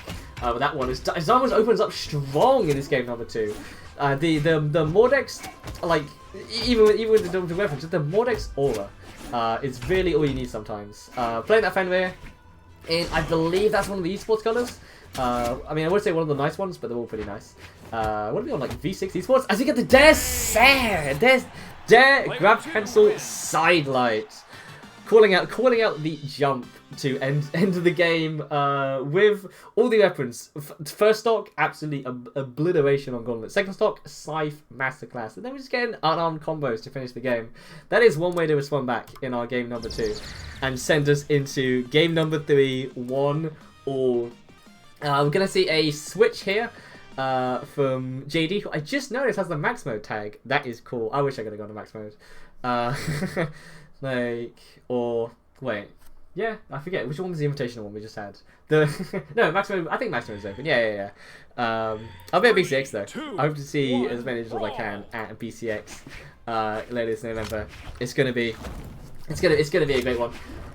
Though in any case, we go into this game number 3. JD with the web swap over to the Petra. So we're sort of getting the Golden Orb gameplay coming out here, which has caused a complete change of pace from the Cassidy last game. So Golden's obviously on the menu right now. The recovery absolutely brutal top of the stage there, barely just sitting too high to kill. See the weapon toss go back, but they do have to sometimes and go off stage. See the only other one we've seen today, not a lot of orb in play today, which I find interesting. Like for the metas I've been seeing, it feels like orb's in a really good spot right now. A lot of players are picking this weapon up. It's got good hook funds, it's got reliable combos. There's your most reliable sidelight into the Sare. By no means will be the last one we see this particular this set, as Domus is now in it. Like JD takes a moment to reset to do some weapon throwing, but we get the heavy response in return. Fun fact, did you know that they're called heavies and not SIGs if it's unarmed? Check the manual. In any case, it doesn't matter because both players going off stage here. A very bold spot dodge there. Domus is right in your postcode, looking to get the kill there. As the ground pound is an interesting mix-up of the sidelight Nair. As the Vaytel on that downlight comes in, but not ever get a punish from that one. As we now just sort of reset into neutral. Both players definitely no one's holding back here. We're holding forward, we're pressing sidelights, pressing neutral lights, and getting as much as we can from them, which is definitely Brawlhalla that no matter what elo you're at, you cannot disrespect two players that are just going full throttle in like this. As we get leaves an interesting drill recovery to finish this game. And get a nice little gauntlet call, a little dodge read there. Nearly gets the follow-up with the side as well. The down 6 on the stage, but the ground pound is nearly enough. But the space out of stage, it nearly gets the absolutely criminal bounce that would off the smallest 45 in this game into the ground pound. Not a setup that you can practice in the training mood very easily. That's just one you get from experience. As Daimos takes game number 2 in also convincing fashion. Yeah, I gotta agree though. That sure was something. Like little Marky Moo. Yeah, Marky Moo's been so good for the game, just in general. Like I just love that. Like one of the best players. Well, you know, your mileage may vary, but one of the top esports players has been a Mordex and has been someone that just really just likes playing Brawlhalla, and you can reliably tune into a Marky Moo set, and odds on you'll see some fire. So we got the spirit of that going on with Daimos looking to get these side singles on the stage, but JD stays low this time, switching over to the Lucian this time. So again, another weapon swap, going back to the blasters, which I think is fair enough. I mean, both of JD's weapons are looking super strong in A1, looking to get the super crazy rainbow toss to perhaps get a little follow up there. Did looking to approach with the dares, but actually stays grounded with the D-light. Gets a sidelight, but doesn't pull anything beyond that. Gets a sidelight into the Sare, disarms Damas here as we get the Katars, which is going to be initially one for the kill confirm. The lights aren't great, but the signatures are lovely, especially at this damage range. And even at that stage positioning, and with Lucian's admittedly poor force and knockout potential, that's still going to knock out. which is kind of the Lucian is so unique where you almost do your build it with the blasters and look to the guitars for knockouts, which is not the way on paper you'd expect this matchup to be played, but that's how JD's playing it. And when you're a Cassidy specialist or blaster specialist, it's completely fair enough to swap over to those guitars. Stonewall's now playing from behind, but actually finds quite a deep Sair there. That was not an easy Sair to hit. But calling out, this is exactly where JD was going to go, looking to go low, where it's generally harder to punish. You just got much options. As you see, the guitars coming up for the time of the game. We'll see if JD's guitars can start turning up the heat a little bit. We see a news light come through, but the dodge is not read the wrong way. We see a dodge read coming through from Daimos, sends off stage, and JD just not able to come back from that. Like, just wants to wait it out off stage, and slowing the pace down. No, I think we're fine. I think we're fine. Daimos being pretty respectful. Just to double check, we definitely do have. I don't have the pop-up stuff. I don't think they're disconnected. I think we would have seen. But Daimos waiting for maybe, I guess, a taunt or something. Oh no, that sounded like a leave noise to me. So I believe we do have a versus bot game here. The Daimos super, super nice to see. You mean like they could end the game versus bot right now, and I'm sure they spent many a time sorry, bots don't taunt. Whoa, watch yourself. Spent many a time in waiting for in the hello. Hold on a minute. Bot's cooking. Like, I don't want to say it, but shout outs to who was it? Never mind. Like, Daimos has had enough. And that'll, JD, unfortunatately, this is the sort of thing you have with these online tournaments, where sometimes you just have network issues, and unfortunately this far into the game, there's nothing else to be done. I think that definitely could have gone to a Game 5. I mean, good stuff to Daimos for giving a pretty decent amount of time on the wait there. I can't remember who it was, but I know they were on Fate. They were versus Godly, and Godly disconnected. It was online. They went in for some intense scythe cooking. If anyone in chat knows, please do let me know, because I should remember this. But they went in for some scythe cooking. The bot jumped out and they lost the game. And it was funny because it was like the really official one stream as well. So the commentators had to try and make sense of that and not just say words that were what just happened. In any case. That is our elimination semi-finals. So I'll go check the bracket again. And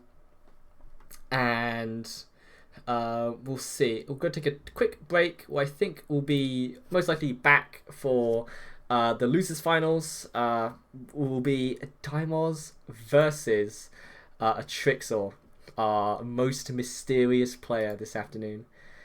See you all in a minute.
There we go. We are back with our elimination finals. We've got two pretty the truth players, I gotta say. Daimos absolutely popped off in those finals on the Mordex. A Tricksaw opening up with a gambit that we've not seen before. We got the Fate coming out here. Maybe taking a page out of JD's build for the orb. We'll see. You'll see how the orb goes. He's getting a nice little side light nair sort of Daimos off stage. That is pretty much 0 to death.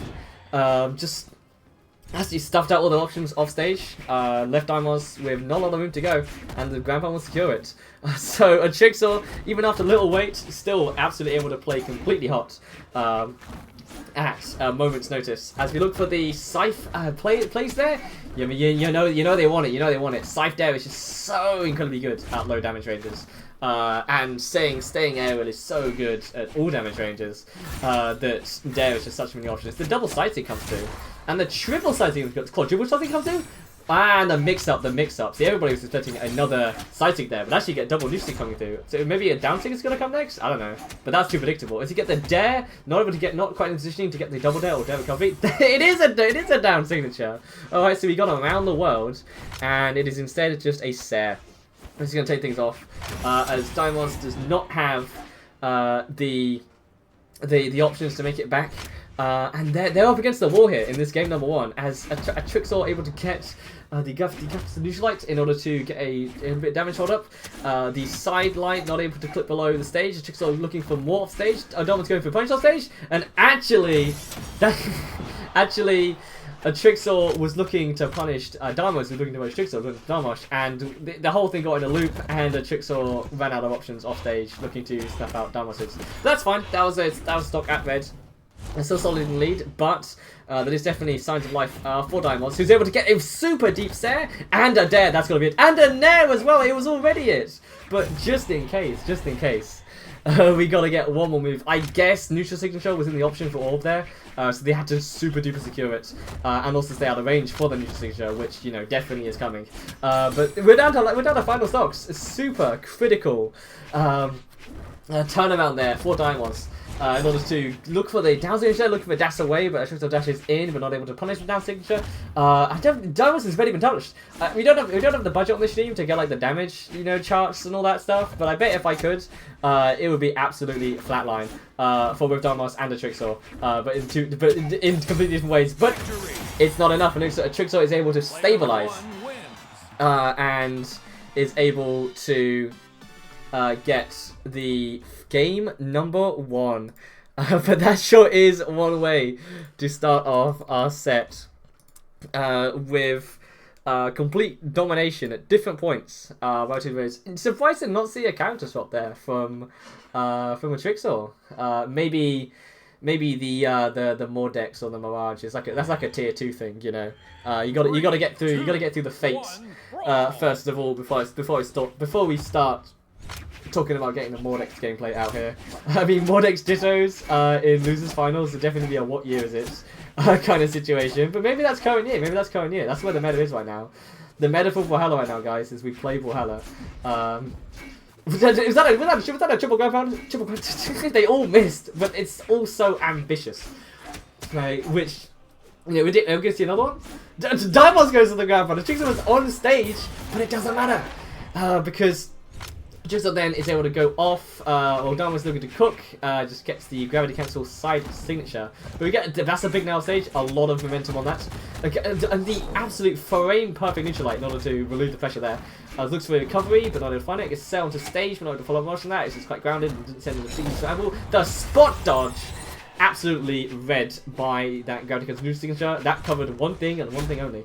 Well, I guess it covered no option as well. But, whoa, going super deep below for that dare there. No, absolutely not afraid. And we're on to the roundabouts now. We've got the copy into the side signature.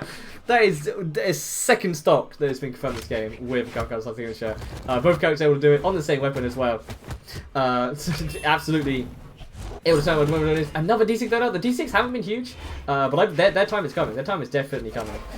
This is when you least expect it. The critical D6 it could be right now. Nope, Daima's actually just only able to maybe get back to the stage as a nice little grab sidelight. We're able to get a follow from that. The starlight is punished pretty decently by the downlight on orb. Downlight on orb being quite a difficult move in general to come to punish. The recovery hits, but it's really super duper low. Boosted coming through, looking to punish. Daimon staying close, and then the mix-up from that is the cycling to punish Daimon staying away, super keeping them on their toes, and making sure that just no space is particularly uncovered for these signatures. Grandpa is punished by the dare, but it's white, so he's coming to manage. The Grandpa comes through, and they barely touch. The weapon toss is putting so many hitboxes out there. It's super duper difficult to come back around and through, but both players make it on the stage. Again, it's a miracle every single time that we've done a stop taken. The neutral signature again actually does come out with a spot dodge as well, but the timing's just not quite there. The Grandpa is cancelled early, so the dare isn't able to come through and punish. Smart stuff there. Trying to braid out a trick so into perhaps throwing out something. But the recovery there is quite nice, but it's still at this damage range not good enough. The reverse dare comes through, one more mix up, but they're able to position themselves above Daimos and ride the recovery back on the stage. Cycling just comes through, but Trickster has jumps, or was jumping in that position.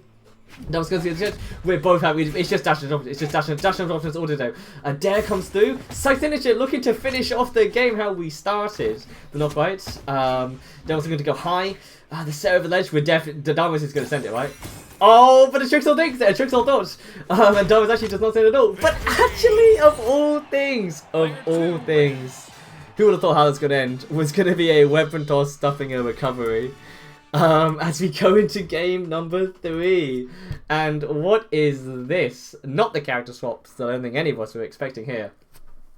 When the fate signatures won't be working. I mean, you know, Trista played really well that game. And definitely, you know, Cookie going with the scythe, certainly. Even the orb as well. But actually, we're going to change tempo completely. And have some heavy weapons coming out instead. With the Mordex. So, I mean, Mordex can have a tough matchup, especially against a player like Daimos, who is super on it with the pressure, is super in your face, just putting up so many hitboxes and really punishing your movement. That when you kind of equip that heavy weapon, if you can't really break the mold and start disrupting Daimos' timings, your weapons are just slower, and you will have a bad time. As it seems here, as Daimos able to punish. I believe it was a dare Trixel was going for off stage, and just gets the recovery through that. Just stuffs out the option, just comes through. The weapon toss after catch out a jump is ludicrous and honestly quite pointless. But you just got to make a statement, you know. As we see if Trixel can come back with the Mecha Teros here. You know, of course, with the high strength, you know, really shouldn't particularly struggle to find this KO. But hammer, if you don't have that hammer flow enabled at the minute, you can just feel like all your bottoms are minus. But we do get a Sare into another Sare once Daimos is out of options, and it's able to clean things up. But Daimos has definitely been able to adapt to the heavy weapon playstyle here. And able to quite an ambitious side just signature there, and Jigsaw maybe even could have got more if they were able to space the recovery, but just in there, as it says on stage, I mean, it's Terror, so any damage is big damage. It's just actually able to stabilize things. So, well, guess actually the first neutral signature was maybe just a bait, just to kind of put in your head that, oh yeah, that first one didn't work, we'll do it again. And then they did it again. But Dan was able to get the double unarmed edge guard there, but it's not enough, as Daimos gets the sort of quite high Sare, one more option. That's it. As the recovery takes Daimos off the bottom. I'm not even sure even if they could actually have made it back there in any case. But answering right back with the neutral into neutral, the Jet Beam Classic. Shoutouts to that. If you were in whatever Spring Championships that was. But in any case. We know new side comes through, but doesn't pull anything beyond that this time. Starlight into the ground pound, greatly reading the wide, but actually the recovery comes on stage. But unfortunately, Daimos does not touch the stage. Definitely wanted to get the wall touch into anything down air, your lot, but just turned around too soon. Cooking on the turned on the gas a bit too early. And a Trickster gets what is definitely a very cheeky way to take game number 3. That's a taunt that you do when it's like, oh, okay, yeah. Like in fairness, it was well played by Tricks off the side stage to not get hit by all of the everything. Like when you get to kill your opponent by them throwing up too much. That's very much a statement. That's an in your head, right there. To make yourself look vulnerable, like able to be knocked out when actually you're completely fine. That is like a really big skill to have, especially against a Mordex player. Especially against especially against those people that will send it. If you can make it look send upable, but actually you're completely fine as you get that ground pound into the weapon toss.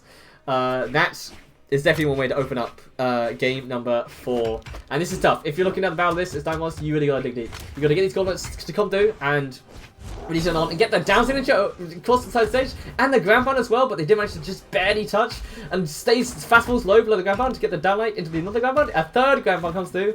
Looking at options. Which weapon can reversal more? It's been the hammer so far.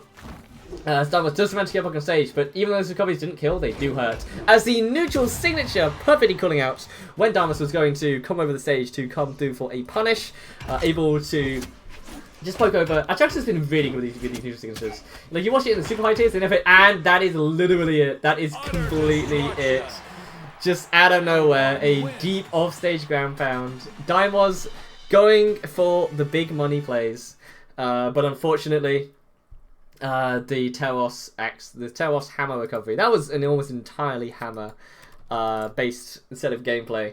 They're coming through. The recoveries super duper pin perfect, and that will end off our elimination finals. Well played to Dynamos for making it. I don't know how long they were in the elimination bracket for, but super deep bracket run. Fended off some really good players and made some memories in the meantime. That service JD was very nice, and they said as well some super explosive plays coming through. But the tricks are just showing that if you have the ability to like change your tempo and just adapt your character to the player that you're facing, that can really be quite big. Anyway, we're going to go to a quick break and then we'll be back for our grand finals. See you in a minute.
There we go. And we are back for our, honestly, our grudge match grand finals. We got Rosats versus a Trixor. And of all things, I had no idea how this elimination final, this grand finals of the second training room tournament was going to be.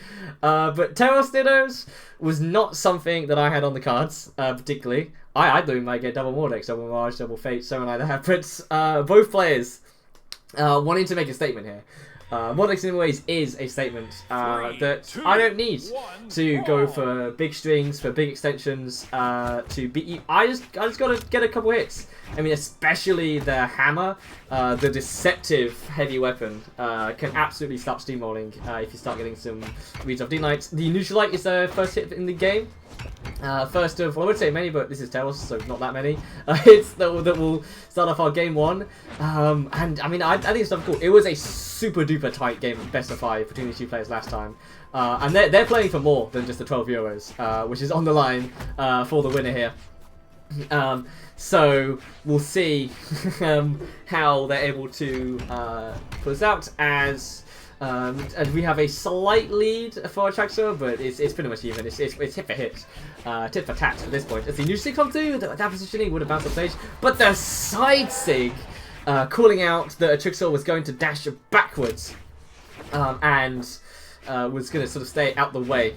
And try and sort of reset to neutral and get another hit, but now the side stick is right there. But the Neutralite is a decent follow-up. You might see another one station, a dash D-Light. As you get a double dare into the ground pound, which of course got Roadsats the money in that first best of 5, as we instead see the dare from the X.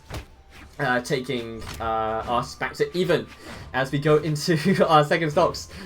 Still a typical weapon, just wants to you know, hit a Trixor a little more. It's fine. As we reset to neutral, a little bit of stone contest going on there. Trixor comes in with the recovery, but voice out thought they got out of the way, but the very tail end of it comes through. Dare, double dare, triple dare, neutral thing maybe? Not quite. Both players were definitely on the axe. There it comes. But this sidelight Sair, not in this year, is not true combo, I'm afraid, anymore. But trying to call out that maybe Trixor wouldn't quite be ready for it. Trixor goes for the dash of ground pounds. But not going to be able to go lift the stage as Rosat swaps over to the axe, looking to get maybe a neutral for the KO or recovery. A D-Sig also is going to be pretty fiendish if they can get it here. There it comes, with the Trixor out of range, able to punish with a Sair, which on Teros is pretty decent size punish.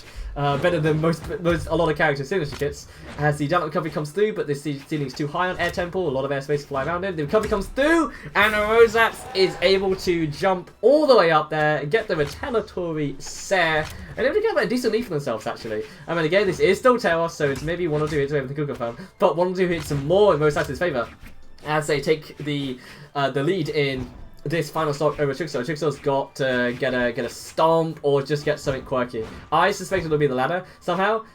Yeah, look at it. You see what they want. You know what they want. They want Rosat to approach, but Rosat won't. Rosat doesn't have to do it. Rosat is just going to stay in that center stage, box on the side of the stage. He's going to prioritize.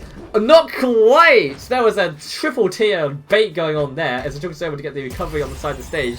So a Trixor, so Rosat's really wanted to save, like they were going to stay back and just camp the weapon. But they pump tossed down and then dashed in. But the Trixor was ready with the neutral signature to get the retaliatory hit there and make things back to an even stock. That's big. That's big for Trixor and get the recovery to finish. That's a statement that you're not quite inside my head.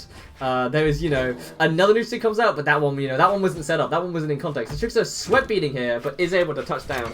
But the down air from center stage is able to take things as we go into game number 2. Rosats, it has definitely been able to get things a bit more clear. And definitely got a Trixor figured out a bit. As we see a character swap.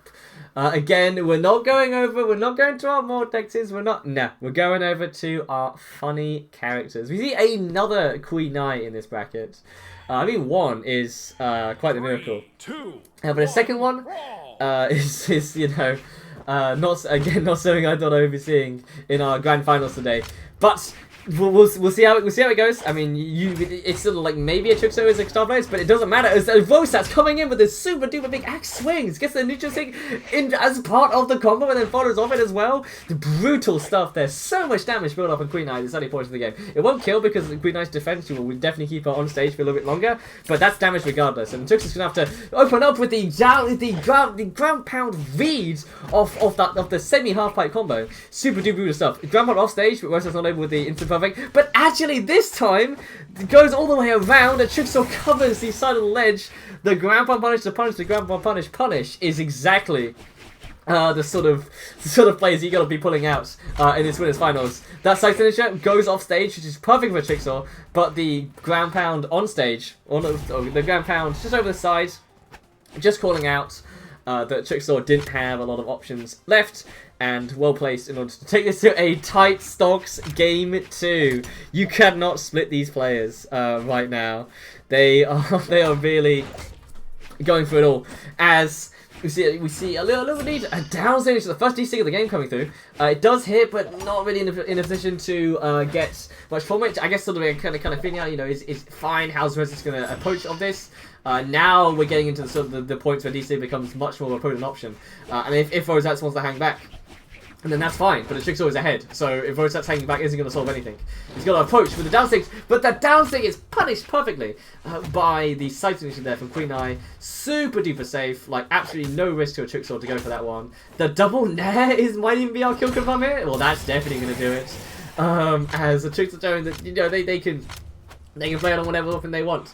The side heavy is not going to come through for Rosette's there, as he gets nearly a stuffed up recovery. The dash of Grandma off stage is going to hit, but it's going to send the Roses up, so it's not going to get. The neutral light puts in another off stage position. The recovery onto the stage, we of course know Rosette's for the level 100 Olgrim, and that is an axe weapon, an axe point you just have to keep in your kit. It's super duper good. It pushes you back on stage, and it also, hey, what's that in the background? And it also push you back, and has that spiky box, which is used effectively. You have the new sticks off with the ground pounds. Another one to come on stage. This time Trixor stays low and is not able to get hit by it. Recovery, just saucy little tiny recovery on stage. The ground pound, but from that height, Rose has days to prepare for that one. Looking to punish Trixor for going high, but Trixor stays low this time. A D6, I was ready to say DC William happened, but it doesn't quite come through, and with the Trixor dodge down, that is Rosat taking game number 2, and is on the verge of taking the entire tournament. Trixor's definitely going to pull out something big. It's definitely made a character swatch, and it's going to be over to the default skin Jayon. Like again, you like compensate this, you know, like you just cannot see these things coming. But in fairness, it's the great sword. I mean, I think it's been kind of like underutilized forever. There was like when it was released, you know, great sword was super duper everywhere, and then there was super duper niche, but like super duper like kind of cultish, I guess, for a while. And I don't know if Atraxo is in the House of Greatsword or whatever they're calling it nowadays. But they're swapping over to it. They definitely want to give it a go in this set. I mean, you know, the greatsword does have like, I guess, it has good poking tools against the axe of a Trixor. You can just sort of keep putting out hitboxes. I mean, they did nerf the whiff potential a lot, but of course this is difficult because then again, there's a lot of things to know about greatsword. It's difficult to just cold pick up a greatsword. We'll have to see if Trixor can get the sort of reads worked in, and so again, I mean that said there was definitely an ambitious option, but the very deep ground pound comes through, covering the entire ledge there with the weapon toss to finish. Trixor feeling good about getting that cheeky little KO, which is interesting because you very super rarely see greatsword players go for that sort of stuff. Greatsword is a weapon that is not commonly thought of as good off stage, but the Trixor's making it work. You have like a ground pound as kind of a good option, and maybe dare, but you don't have a lot to work with. But a Trixor is doing it. It's this. I guess in this game number 3. And our winners finals. This sort of random plays you're gonna be getting out here. Like, has Rosette's been playing against a high tier, very aerial based greatsword? But it's something you don't get to practice against a lot. So it's definitely going to take some time to adjust, but the axe is coming through while a trick sword is unarmed, picking up the little sword this time, which is called everyone's least favorite weapon right now. Used to be blasters, now it's swords. Barely doesn't clip. Rosat's cleverly staying on the stage with their recovery there, but still having just enough options to snap back around and get back on. As Rosat's stabilizes a bit, looking for the hammer. No, just throws it away. The trick sword's definitely going to go for something here, and it's the ground pound. Just overside the stage. Rosat's was looking maybe to call out that the trick sword was going to go for something a bit more than that, but no, keeps it simple. Gets a ground before the stage and is ahead. Manages to punish the neutral units there. Difficult one, but the Great Sword Earthing Weapon can do that. And nearly gets a dodge read in as well. As Rosat's trying to secure this kill with the down signature, but it's not quite enough. The haymaker comes through though. That's a mold maker right there. If you're hitting those, you're definitely going for the next side stick. But there's super layer dare into the graphic castle D-light. Nearly gets a set on top of that. Weapon toss away, gets one more jump. Nearly was saved by that weapon toss. I don't know why. I think they were I don't think the dodge up would have got them back onto stage. So I think they were looking to dodge into Rosat's to get some sort of recovery, something like that, in order to get back onto the stage. Doesn't quite work out this time, as a trick sword is still in the last one, but they still have a healthy lead. Going for the dare, they're in big dash and grab on though. What's the punish? Rosat dodges another dash and grab round. He's just going to go for one. He is going to go for a third one. Who would have seen that third one coming? It's not something you really expect for a triple send it in a row. But this is grand finals. Anything goes. And if it's going to get the players to win, I wouldn't be surprised if we see a fourth one. But the great sword, dashing ground pound, not as good of an option. Maybe if you get a super wide one and reverse it, but that's tough. I was probably looking for a great sword finish here. The side signature is punished though, whereas that's in position play. Gets looking for the code back on stage, but a trick sword staying wide. Just kind of chunk with his axe though. A trick sword's not been able to land any because it hits his great sword. Great sword struggles a lot on these sort of platform stages, but nearly gets the dodge read in with the neutral signature. On release that would have hit, but the recovery onto stage. It's been making Rosat's the money all day, and that closes out the second training room tournament. Like, big congratulations to Rosat's for the play today. Super well played by Trickster, and of course to all our players. Thank you to everyone who showed up today, who played some BRAWLHALA. Even if we went not to 1-2, like, that's absolutely outstanding. Like, thank you for coming out. Rosat's takes that 3-0 in grand finals. He will of course be receiving the super cash money prize pool. I believe it was, I think I put €12 on it because I wanted to put £10, but Challenger Mode wouldn't let me. But fine, €12 is what we get, and just showing that they're able to adapt to different players. Came in with the Telos, not so routine against a Trixor, and even though they were down in the large parts of that game 3, able to consolidate, able to chunk with those axe hits, and eventually get the early parts of the recovery. Which is going to do a super good job at knocking out. In any case, that is all I think that we have time for today. I believe this tournament has gone along enough. Everyone can go get their dinner now, unless you're in a different time zone or Brazil or whatever it do be. In which case, I guess actually let me check. Is Meeting and Champs live? Let's have a look. I got a ping from the BRAWLHALA Discord, so I think it might be. Let's have a look. Oh, yep, it sure is live. That is going on. It's probably going to be singles today. I think it's going to be hype.